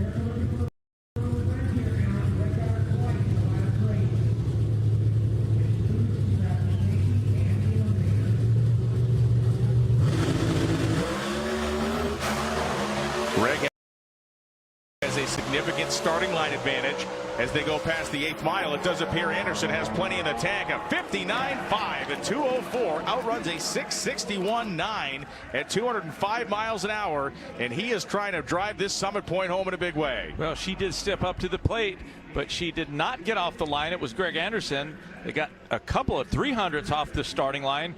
And everywhere on the racetrack, he was quicker and extended that lead throughout the quarter mile. That is back-to-back Too Fast, Too Tasty wins for Greg Anderson in this season that we've kept speaking about. This season that appears to place him back in the way he used to run is looking even better. Yeah, and really the biggest difference maker is Greg's talent on the starting line. The fact that he is able to make the adjustments, get off the line quicker, and still have a good car. For the second race in a row, Greg Anderson is our Mission Foods Too Fast, Too Tasty Challenge, and Angel Sempe, the brand ambassador for Mission Foods, puts the medallion around his neck. Greg, we've got a trend going here. Guys who are winning the Mission Fast, Too Tasty are winning the #1 qualifying spot. You did that here for the second race in a row. Where did this performance come from this car? It's awesome, isn't it, Bruno? I think it's the paint job. What do you think? I think it's the look. Look at that, baby. That brings back a lot of memories for me, a lot of great memories. So I'm very proud to wear that name on the door. It's been a great weekend so far, and obviously that's a great tune-up for tomorrow for the Summit Nats. Nationals. So we'll see if we can keep her going. I've got a great hot rod. See if I can keep my foot going. Well, we talk about going into tomorrow. There is the yellow hat, as you'll wear that as the #1 qualifier. We head into tomorrow. Now, your qualifying session here, that you're a couple thousands away from beating that #1 spot. Conditions tomorrow will be quicker and faster. What will this car have in it? Yeah, that's just it, Bruno. We're going to have a major change overnight. We're going to go from all the humidity in the world and a lot of stickiness and a lot of heat on the racetrack to not much heat. It's going to be 70 for a high tomorrow and no vapor at all, so completely different. So basically you're going to have to lift up the gas cap, slide a new car underneath her, because you're going to need a whole new setup tomorrow. But I know my guys can do it, so another day, another challenge. Listen, Greg Anderson seems to excel in conditions where the birds need a snorkel to stay in the air. So if the humidity goes away, it might not be in his favor. Eric Latino, his teammate at KB Titan Racing, the DPF X-Fit Jezzy Converters car on the left-hand side for the second race in a row, has put up big numbers, strong numbers, and was one of the quickest cars in this entire session. 6:61.7 at 2:04.91. He does land 7th, but this is a very tightly packed pro stock field. We look at the first round, Dallas Glenn and Jake Coughlin Jr. We look on the right side of the ladder, Latina will take on Troy Coughlin Jr. Stanfield, McGay, hey, there's no easy outs here. And this is time for the Mission Too Fast, Too Tasty Challenge final round. It is Richard Gadsden riding the Revzilla Suzuki Hayabusa, the Vance and Hines team, and across the racetrack is John Hall. Hall, the former U.S. Nationals winner, has ridden one of the best seasons of his entire life, and he's on one of the best motorcycles of his life. He talked about being comfortable on a V-twin. He'll have to stop this guy. Well, and for Richard Gadsden, they had the issue with the car, or rather the bike popping out of gear. I'm sure that they addressed that, and it could come down to who gets off the starting line first. Reaction time put him in a hole he'd never climb out of. For Mercier, they have the consistency. They did not have the performance to really be able to compete with Antron Brown, and likewise on the starting line. And you can see what a good reaction time gives a driver. It's an instant advantage, and for Mercier in tow, just hoping that something would happen to Antron, and it did misfire some cylinders near the end of the track. However, too little, too late. Amanda Busick's at the top end of the racetrack. Well, brandishing the Summit wrap here this weekend on the Top Fuel car of Clay Millican. You said a win is a win. What would you clean up on that run?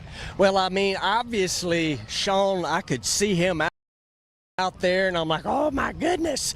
And man, big win. I mean, we got Summit on the car, the rewards program. We got a pile of people here from the car parts warehouse. What a way to start a beautiful morning. I tell you what, I appreciate you folks. I love every one of you watching drag racing. John, thinking about you, buddy. Let's go stomp on that loud pedal some more. Look forward to seeing you back soon. Love you. Clay shares the sentiments of the entire collective of the sport of drag racing as we look down from the Goodyear blimp. On the starting line is Doug Coletta and Kyle Wurzel. Wurzel, the independent racer out of Indiana, will be taking on the defending world champion of Top Fuel drag racing in Doug Coletta. That is Wurzel's Heartwood Planning Group car in the Applied Innovation car of Doug Coletta. We can see that 2024 seasons, 10 starts, 3 wins, 5 final rounds. The beast that was born in the countdown last year has matured into an unstoppable monster. Yeah.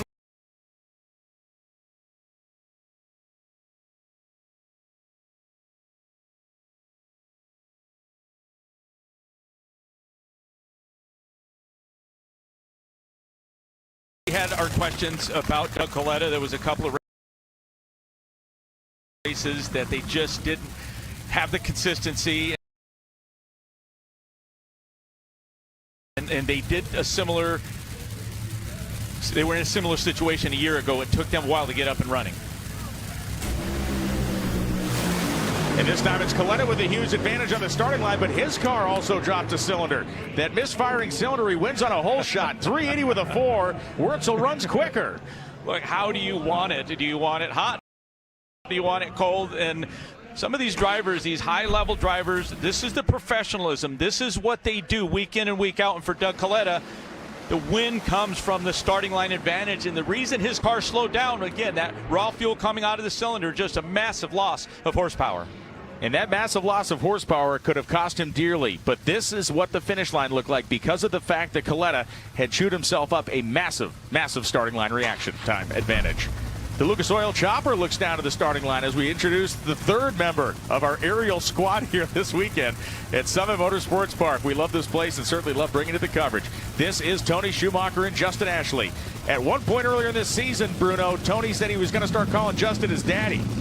But I don't think he's ready to do that just yet. And if you look at the qualifying numbers, Justin Ashley has him covered by 900ths of a second. But Tony Schumacher, I'll tell you, his qualifying numbers weren't representative of the potential of this car. They had a couple early runs that were shut off early and on much quicker runs. He said, right now, we think we got to figure it out. We run all the way down to the 1,000 foot. We've got a chance.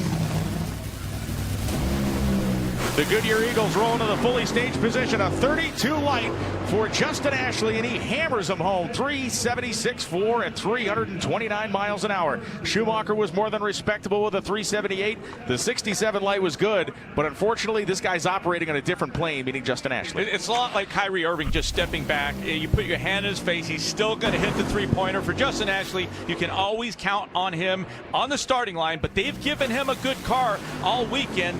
It's been consistent. It's had the performance. They pretty much doubled up on Tony Schumacher in this matchup. And so the Skag Power Equipment top fueler of Justin Ashley advances on to round two. Tony Stewart, the IndyCar and NASCAR champion, will be coming up next when we return to round one of Top Fuel in Norwalk. Every Saturday, your game is on Fox. Because here is where it happens. Saturday on Fox, Judge swaggered up and went supersonic. True story. Saturday on Fox, the Dodgers put on a show in New York. You saw that, right? Saturday on Fox, Dela Cruz showed off his record-breaking arm.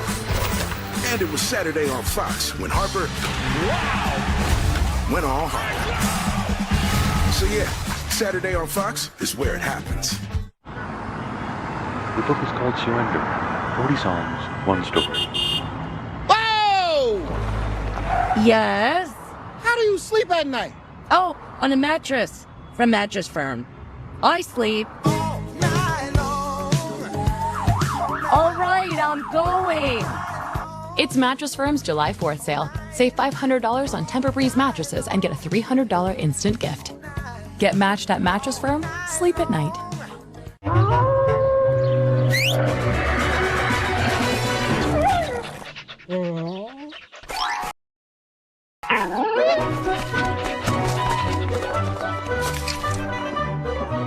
Red Bull gives you wings. The Daymaker pant by Public Rec. More comfortable than jeans, more stylish than sweats. With the Daymakers, you can choose your waist and length sizes to guarantee a perfect fit. Now comfort looks good.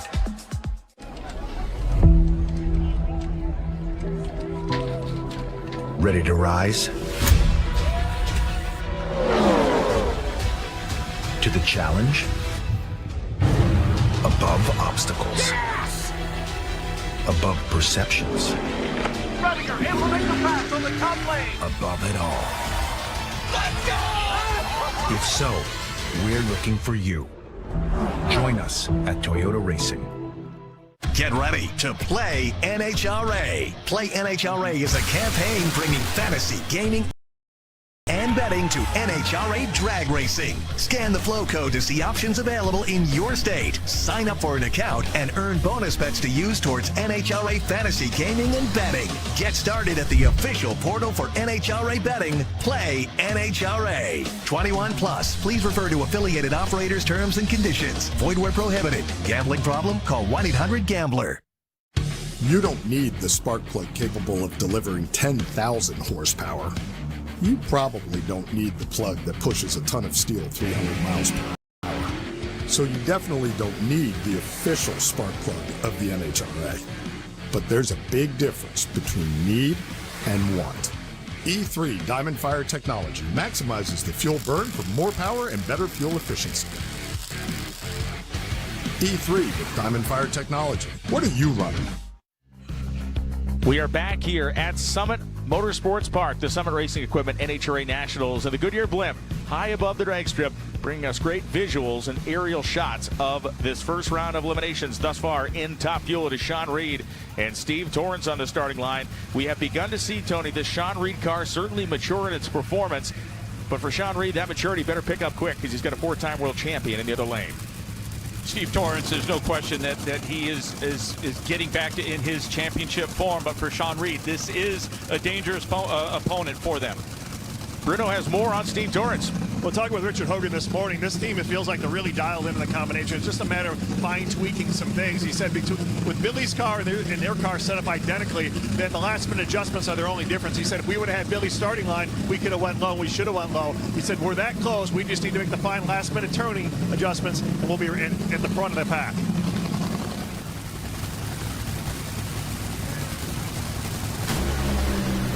Sean Reed stayed second. Sean Reed has put up a good fight here. Torrance is trying to catch him at the stripe, but he got him on a hole shot. 374.9 beats a 374.6.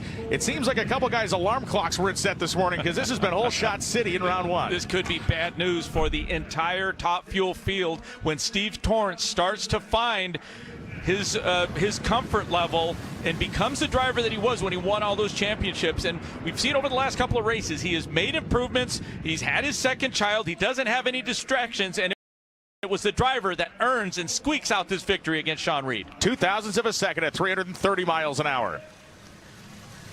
This first round has been representative of what the Top Fuel category has evolved into these days as the Pep Boys drone shows us Tony Stewart on the left-hand side of your screen, the Direct Connection Dodge Power Brokers Dragster, and Jasmine Salinas on the right. Bruno has more on Tony Stewart. Well, talking with his crew chief this morning, Neil Strasbaugh, it's all about building a data, a book of positive runs. He said, we lost so many first-round runs. We didn't build data for race day. He said, now we're finally getting something to work off of and give Tony an opportunity to go out there and drive. In the few opportunities he's had, he showed flashes of brilliance, but we haven't given him the car. Now we're giving him the car, I believe, to let him be Tony Stewart. We saw that graphic, Tony. The trend has been moving forward. Top half qualifier, 4 races in a row for Stewart. This is one of those matchups where the tuner can't lay up. We've seen some close races. I think the racetrack, based on the track temperature and the cloud cover, is quicker than what we've seen some of these teams running. Jasmine Salinas in the Scrappers car, seeking her first career round win in her rookie season of Top Fuel drag racing.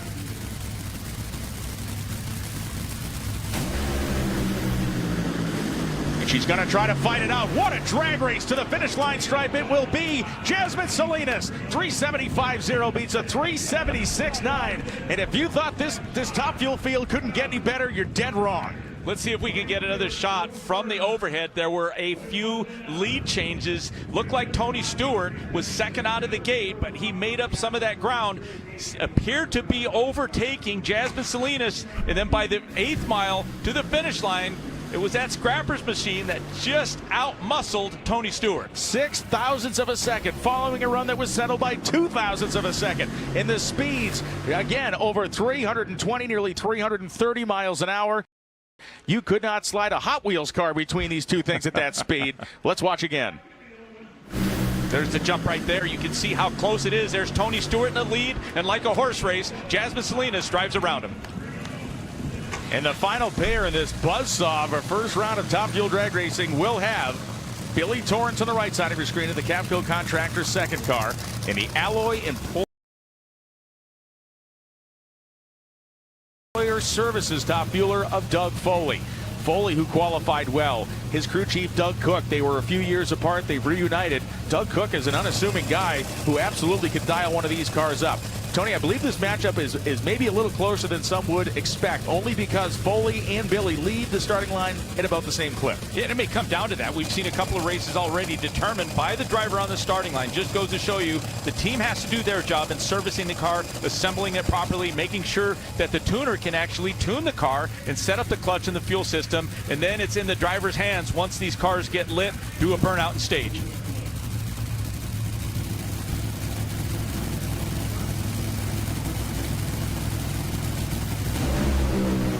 Foley took that second bite at the starting line. And another banger down here to the finish. It is going to be Billy Torrance. 371.7 at 331 miles an hour. Foley runs a respectable 374.6. He left first, but Billy won the arm wrestling contest. This is a case where you thank the team. Thank you for that extra horsepower. And for Billy Torrance, a nice correction early in the run. The car wanted to instantly drive to the right. Sometimes the tire may slip one way or the other.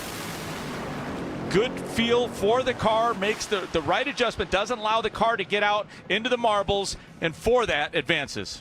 And that, again, is what it looks like at the finish line. Every single one of the 8 pairs of the first round was a nail-biter. Coletta and Billy Torrance, Steve Torrance and Jasmine Salinas, Ashley and Tatum and Brown Milliken. Those are the 8 remaining Top Fuel dragsters here in round 1.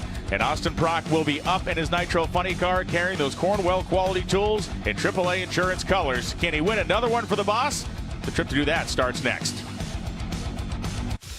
Monday, it's the Summer of Stars as the U.S. hosts the world's best players for Copa America. The U.S. men's team looks to make an historic run. This is the championship of the Americas. USA versus Uruguay, Monday at 8 p.m. Eastern on FS1. Tonight, in your spacious La Quinta suite, your eyes could use a break after a long day of seeing, things. But hey, free waffles always make you forget. Because at La Quinta, we work as hard as you do. So that tonight, you can be the agent of destruction. We get it. You've been building connections all day. Go ahead, demolish that personal record. Tonight, La Quinta. Tomorrow, you shine. A perfect morning calls for the perfect pairing. Jimmy Dean maple griddle cakes. Sweet pancake outside, savory sausage inside. Ready in minutes. Our biggest challenge? Uncertainty. Hidden fees, surcharges, who knows what to expect. Turn shipping to your advantage. Keep it simple with clear upfront pricing. With USPS Ground Advantage. If you feel like things don't add up right now, you're not alone. So we've lowered the price on hundreds of your favorite products. Because when the cost of living goes up, we find new ways to go low. It's why we're here. That's a promise, not a promo. Look at you, the big winner. Nah, not you. You use QuickBooks to auto-track business income and expenses, saving you 30 hours each month. That's how you business differently. Two trash-talking families. In your face! Go head-to-head. Release the ball! The Quiz with Balls, all new Tuesday, July 9th on Fox. Gonna do the two-step, then cowboy boogie. Grab a sweetheart. For all the things you can't grow in your apartment farm, there's Instacart. Guys, it's like Dave was made for me. No drama, no games. Who? Oh, I know Dave. The best? Let me see a pic. A banking app? The banking app for everyday people. Dave gives you what those other guys don't. There's no overdrafts or late fees. You could get extra cash when you need it. Okay. I'm with it. I think I found the one. There's an easier way to bank and get up to $500 in 5 minutes or less when you download Dave. I need Q1 full index reports to my desk by noon, complete with comprehensive data analysis. Are you getting any of this?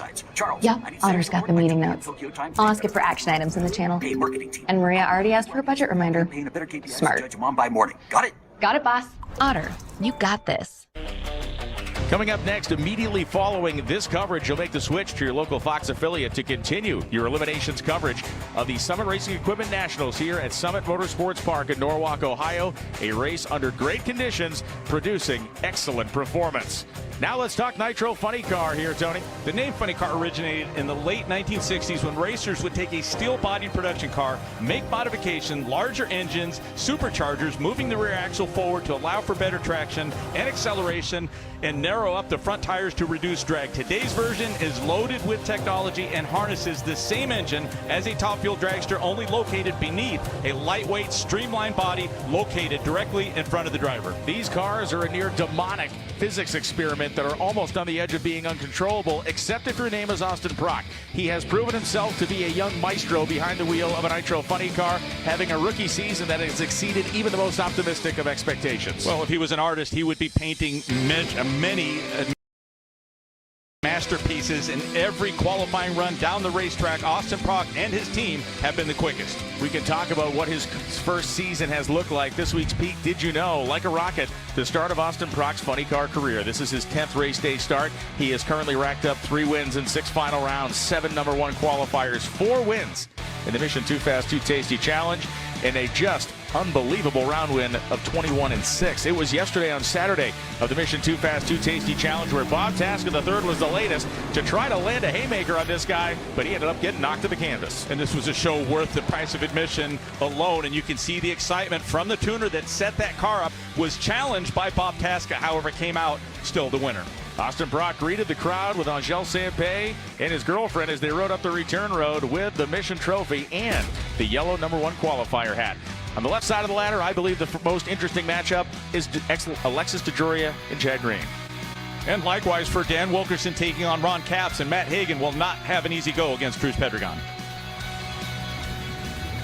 On the drag strip now, Nitro Funny Cars in the form of Dave Richards, the Versatran.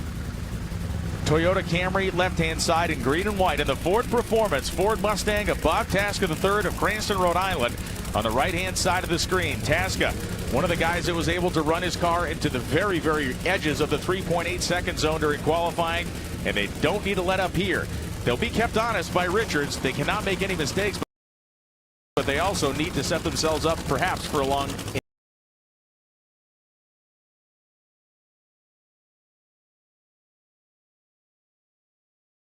A big jump off of the starting line. Again, a high-level professional driver.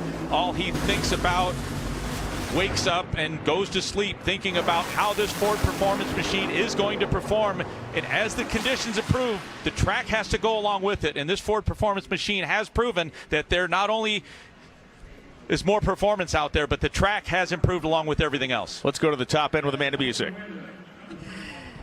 And that will go down as Jasmine Salinas' first side-by-side round win in her career. And I know that this chapter started kind of unintentionally for you, but now where you are in this development, how much have you been fighting for that win, Light? Oh, we've been struggling so hard. You know, we're starting to get the car, and then, you know, we're starting to do good in qualifying, and we just haven't been able to break past first round. So this is just, you know, one little win. I know we have so much more to go, so we'll just keep chopping at it and see what we do in this next round. Head down and working away is Jasmine Salinas. Should be noted that the track record book has been treated like a piñata so far here this weekend, with Bob Tasca now taking the track record on speed and funny car. Buddy Hull, the Blaze Exhaust Probes Dodge of Jim Dunn Racing. On the other side, the Schaffler Ford Mustang of Blake Alexander, Bruno.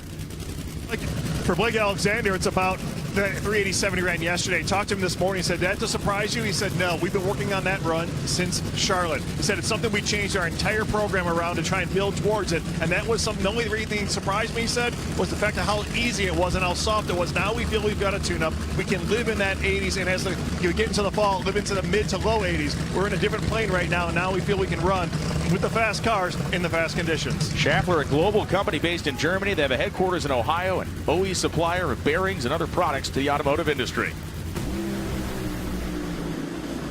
And he is doing the Watusi out there off the starting line and finishes the run with a flavor there. 395.0, 320 for Alexander, a 407.5 for Hull. Smart run they laid up. They have to factor in some of the strategy. They size up their opponent. They're always going to take them seriously, but the jump, again, goes to Blake Alexander. Buddy Hull making his best run of the weekend, a very respective effort for that team. But for Blake Alexander, a 395, considerably slower than their best qualifying session. But again, teams have to strategize and race smart. And the next pair up will pit Austin Prock wearing the Auto Club colors, and you can see the piercing alertness of his eyes through the smoke there, wearing the John Force tribute visor on his helmet of that Chevrolet Camaro. And across the racetrack, the longest odds on the property, Tony, Joe Morrison of New Jersey, making his first ever Nitro Funny Car start in the funny car of Paul Smith. The challenge couldn't be greater for Joe Morrison, making his debut and taking on the best car, not arguably the best car along with the best driver. They've handed off one of the best cars over the last 15 years, plus into the hands of a young talent that is not only able to manage the car, but he's able to manage all the pressures and all the shots that his competition is taking at him. Austin Brock rolls slowly toward his father, Jimmy, who will make that final motion through the windshield. As Joe Morrison rolls toward Paul Smith. Smith, a funny car racer for some 50 years, fielding a car in the 70s known as the Entertainer, making sparing appearances here in the modern realm of Nitro Funny Car Racing as we go inside the car for a moment with Austin Prock.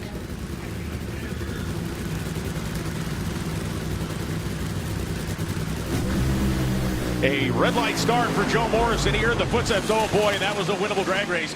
You saw Brock get very close to the center line as well. For Morrison, if things had gone differently, he had a fighting chance there, but not with the red light on. That's one of the first misfires in the cylinder that I've seen. We didn't see many from Top Fuel. We saw them all day long a week ago in much hotter conditions, but the tuners realized that if they can load the car with fuel, it should make more power, and that was a break for this team. This week's Cornwell Crew Chief Confidential, Bruno Massel, has grabbed Thomas Brock. Thomas, that was your guys' 15 straight round win, something that is truly incredible for a nitro burning funny car, but you got looked susceptible in that run. What went wrong? Yeah, well, we had a cylinder out at the step out of the right bank.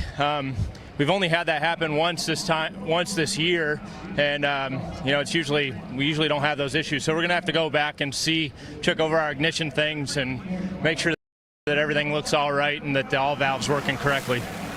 There's always a chance that it could be something electrical. They're going to check the magnetos, they're going to check the coils, the boxes, and then there's the fuel system. So they're going to troubleshoot both those aspects. But for Austin Prock, he was good off the starting line, but had the car shut off. Fortunately, a foul start for his opponent.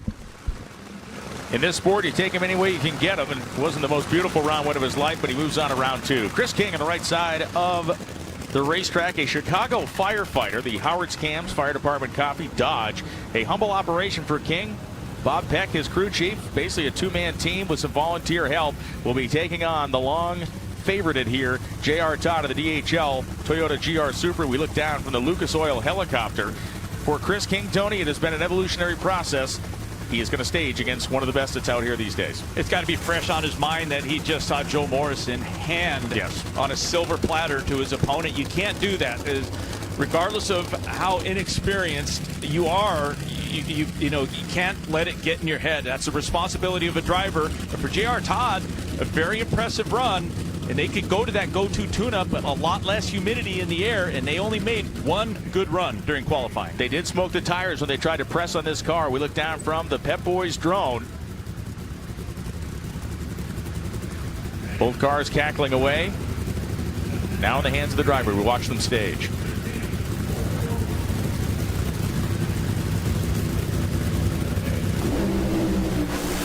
Morrison was green. And J.R. Todd thunders his way down the drag strip to a convincing 393.3 at 325 miles an hour. For Chris King, a 426 at 233. You can see Todd Smith was actually struck in the head with a rock yesterday during one of the car's burnouts. Have to be careful anytime you're around these cars. There's debris that comes out from the burnout. And the burnout is not necessarily intended to lay rubber down. There's plenty of rubber on the track. These cars need engine temperature. And J.R. Todd had plenty of it. When we come back, Matt Hagan will be on the racetrack. The Dodge Direct Connection car to take on this man, Cruz Pedregon, when we return. Tonight, in your spacious La Quinta suite, your eyes could use a break after a long day of seeing, things. But hey, free waffles always make you forget. Tonight, La Quinta. Tomorrow, you shine. A perfect morning calls for the perfect pairing. Jimmy Dean Maple Griddle Cakes. Sweet pancake outside, savory sausage inside. Ready in minutes.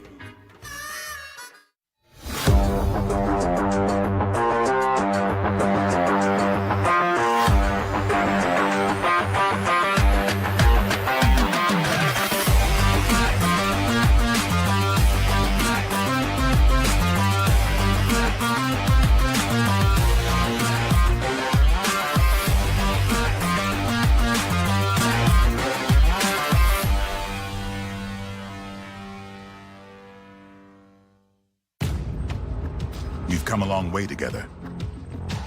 From dirt tracks to super speedways and every track in between. Never backing down, pushing boundaries, and giving it everything we've got. Yeah, we've come a long way. But there's still a lot more road to run.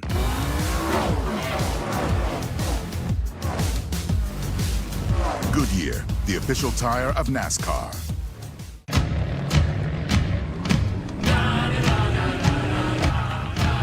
Tacos.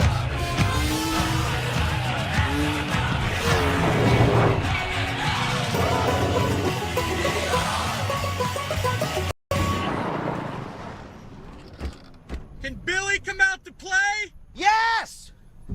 Woohoo!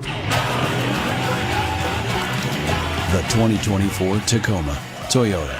Let's go places.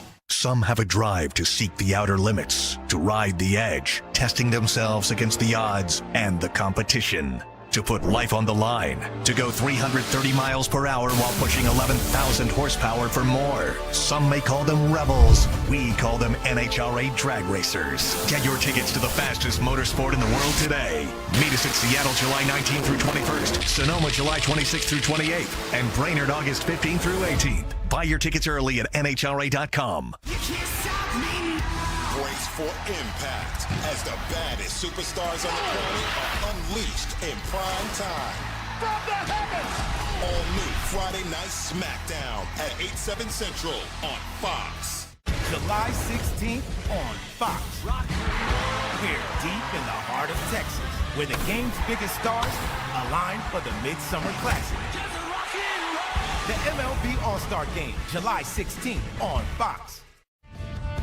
The Lucas Oil Chopper, as shown from the Goodyear blimp, as part of our NHRA Air Force here at Summit Racing Equipment Motorsports Park for the Summit Racing Equipment Nationals.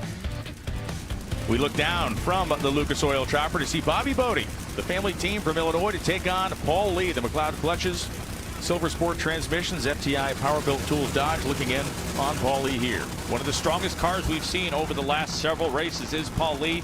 A very impressive qualifying effort. The danger lurks with the Bodie machine. Yes. That car, they know how to get it to accelerate early in the run. The trick for them is to get it under power to the finish line. If they can do that, that'll be a challenge for Paul Lee. Bobby graduated from Arizona State University just a few months ago. He is the guy that puts the final tune on the engine of this race car. Certainly consults with people like Tim Wilkerson, but his father is in charge of the mechanical end. He does the tuning and the driving these days.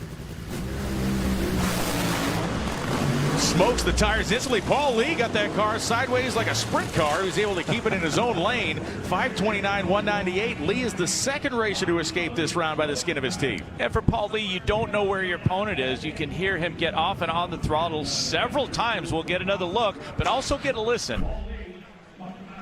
He's going to get off the starting line, and for Bobby Bodie, you can see instant loss of traction, then the backfire. So he was out of power. Paul Lee doesn't know that. He's off the throttle, but he's keeping good car control, keeping the car in the center of his lane. There's it, losing traction. Watch those throttle blades close as he eases out of the throttle. Amanda Busick's at the top end with the driver of the Schaeffler Mustang, Blake Alexander. And another round win for Blake Alexander right here at Norwalk, where he picked up that memorable win last year. Talk about the magic of Norwalk for you. I mean, it's a special place. Don't get me wrong. I really like racing here, but ultimately it's a flat black drag strip that we can't mess up on. No mistakes can be made out here. There's too many good competitors. So thankful to everyone at Schaeffler. We're going to go back and hang out with Parts Authority, do our normal deal here. Maybe we're in the winner's circle later.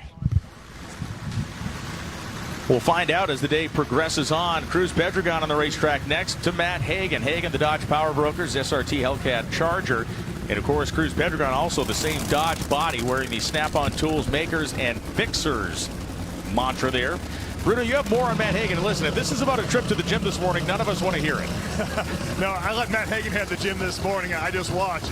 Talking with his crew chief, Austin Brock's success has kind of shook the bear, so to speak. If you look back at qualifying yesterday, they ran each other in Mission Foods race. Matt Hagan was 0-36 on the tree, something that is just beyond normal in a funny car. So I asked his crew chief, Dickie Venables, if he wanted to kind of cheat the tree a little bit by rolling in. He said, no, in qualifying, we stayed shallow. We consider that mission race qualifying. Matt Hagan was just that pumped up. That's what Austin Brock has brought out of him, a different level we haven't seen in a long time. Hagan is at a different level right now, and so is that car. Likewise for the team, the stock is improving. The stock continues to increase for Cruz. He is up against the ropes. He needs to throw a big punch.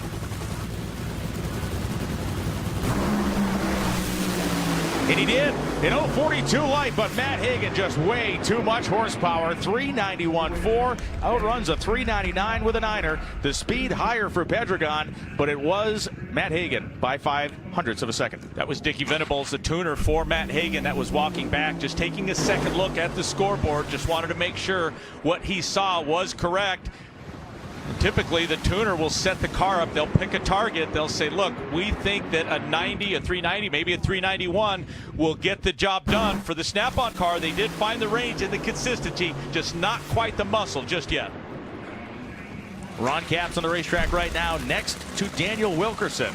For Ron Capps, the last 5 races have been 2 first-round losses and 3 second-round losses. The Napa GR Supra needs some way to bust out of their funk. Now is the time, and like a few other matchups that we've already seen, neither of these teams can lay up. They can't pull back. They have to be very aggressive. They know the conditions are there. And for Ron Capps, just not the qualifying effort to draw one of the higher qualified cars like Dan Wilkerson. One of the hidden kind of next level things to think about these 2 particular cars in their crew chiefs. Every year, Bill Bader at this racetrack has a race called the Night Under Fire. It's the largest single-day match race in the nation. Ron Capps and Dean Antonelli, the driver crew chief combination, have raced that event for decades, as has Tim Wilkerson. They have more data. They have more runs than potentially any other 2 cars in this racetrack. Bader promotes the drivers and the teams that the fans want to see, and they are continually 2 drivers and 2 teams that he has at Night Under Fire.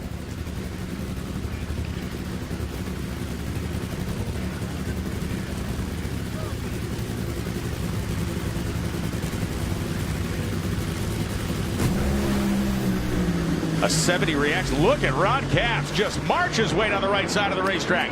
Capps is the second to dip into the 80s. 389.7 at 331.53 miles an hour.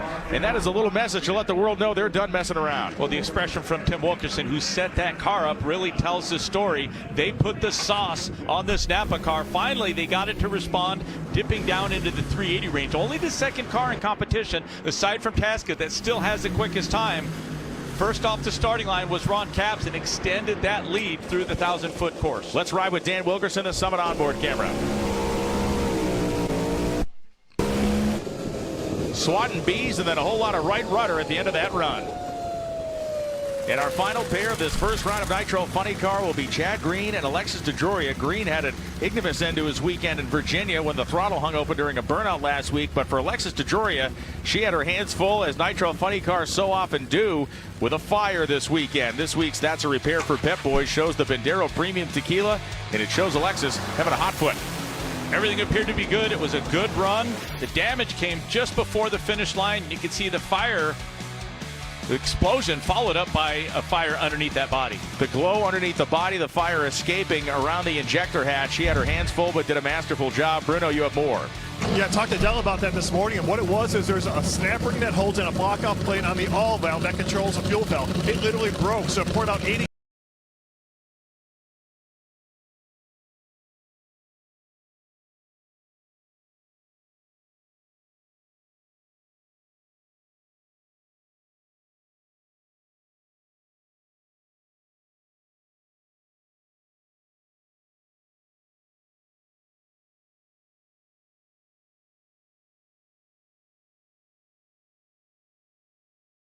Try to apply the clutch, and the reason you apply the clutch is to try to accelerate the car sooner in that spot. And if the tires don't want to hear about it, the track doesn't quite have the grip, the end result is all that white smoke billowed off of those rear Goodyears. And for his efforts and for his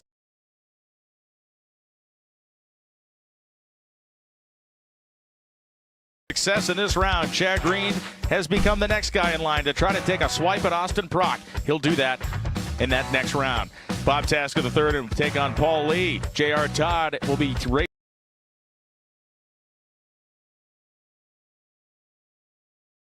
You give them a little more power when you try to apply the clutch, and the reason you apply the clutch is to try to accelerate the car sooner in that spot. And if the tires don't want to hear about it, the track doesn't quite have the grip, the end result is all that white smoke billowed off of those rear Goodyears. And for his efforts and for his success in this round, Chad Green has become the next guy in line to try to take a swipe at Austin Prock. He'll do that in that next round. Bob Tasker III will take on Paul Lee. J.R. Todd will be racing Ron Capps. And Blake Alexander will take on Matt Hagan, the man that he beat last year to win this drag race.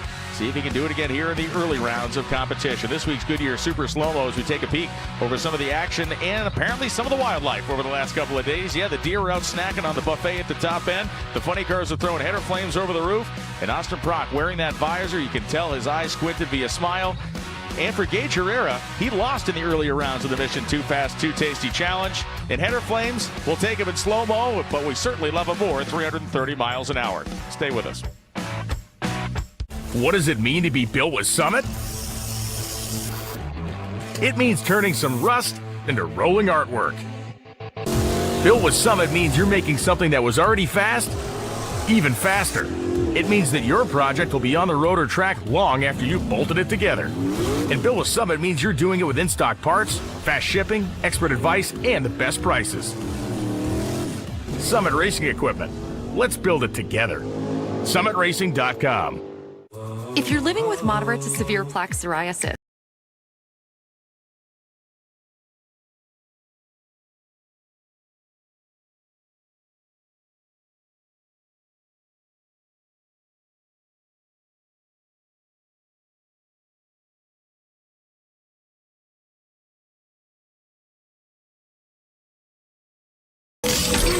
Tech easy, high-tech results. Carnauba Heart, super hydrophobic sole. Foam blasting, beat boosting shine. Meet Ultimate Hybrid, advanced ceramic and wax technology. The best of both worlds, but better. Only from others. When we say it'll be on time, they expect it to be on time. Turn shipping to your advantage. Keep those expectations with reliable ground shipping. thanks, Brandon. With USPS Ground Advantage.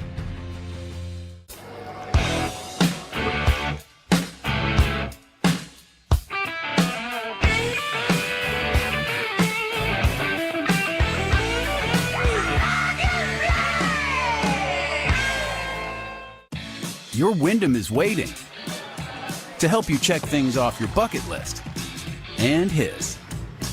With 24 trusted brands by Wyndham to choose from, your Wyndham is waiting. Get the lowest price at WyndhamHotels.com. A perfect morning calls for the perfect pairing. Jimmy Dean Maple Griddle Cakes. Sweet pancake outside, savory sausage inside. Ready in minutes. The Summit Racing Equipment NHRA Nationals is sponsored by Mission Foods. Make today delicious with Mission Foods. Now that's too fast, too tasty. A beautiful look at Cedar Point, and that tall structure is the Top Thrill Dragster, which is being renovated as we speak. The Lucas Oil ladder for Pro Stock Eliminator here in round number 1. Going to show you some of the most notable runs out of this round, and there were plenty of them. Dallas Glenn and Jake Coughlin Jr. lined up. The Rad Torque sits to be his foil, Matt Smith. Lined up next to Wesley Wells. Smith was very lazy off the starting line with a triple-digit reaction time. Wells did his job beautifully with a 20 light, but the Matt Smith Racing horsepower on his Denso Ironman V-twin Buell moved him ahead. Smith will have a bye in round 2. Evaristo will take on Gadsden. Angie Smith and John Hall, the teammates. Herrera and Van Zandt will be that 4th pairing of the round. We will move directly and immediately now to the Fox Broadcast Network. Go to your local Fox affiliate. After Soccer on Fox will be the remaining rounds of eliminations here from the NHRA Summit Racing Equipment Nationals at Summit Motorsports Park in Norwalk, Ohio. Thank you to Amanda, Bruno, and Jordan. Thank you to Tony. I'm Brian Loans, and we are going right now to your local Fox affiliate to continue this high-performance acceleration party, nitro and all.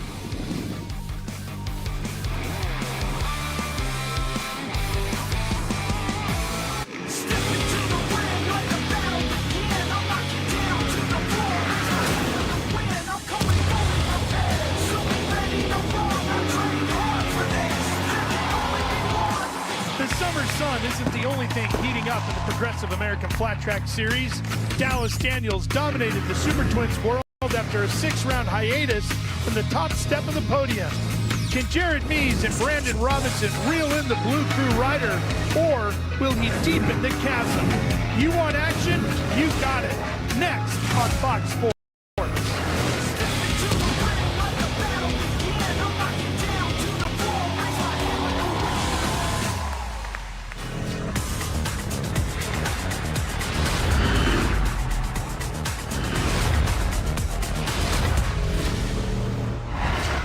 Hi, everybody, and welcome to the Arrive Bridgeport Half Mile presented by Drag Specialties. Ralph Shaheen and Scotty Dubler with you. Scotty, we have a banked half mile here today, which provided great racing last year. However, it is very hot here this afternoon. We have reached the halfway point of the season.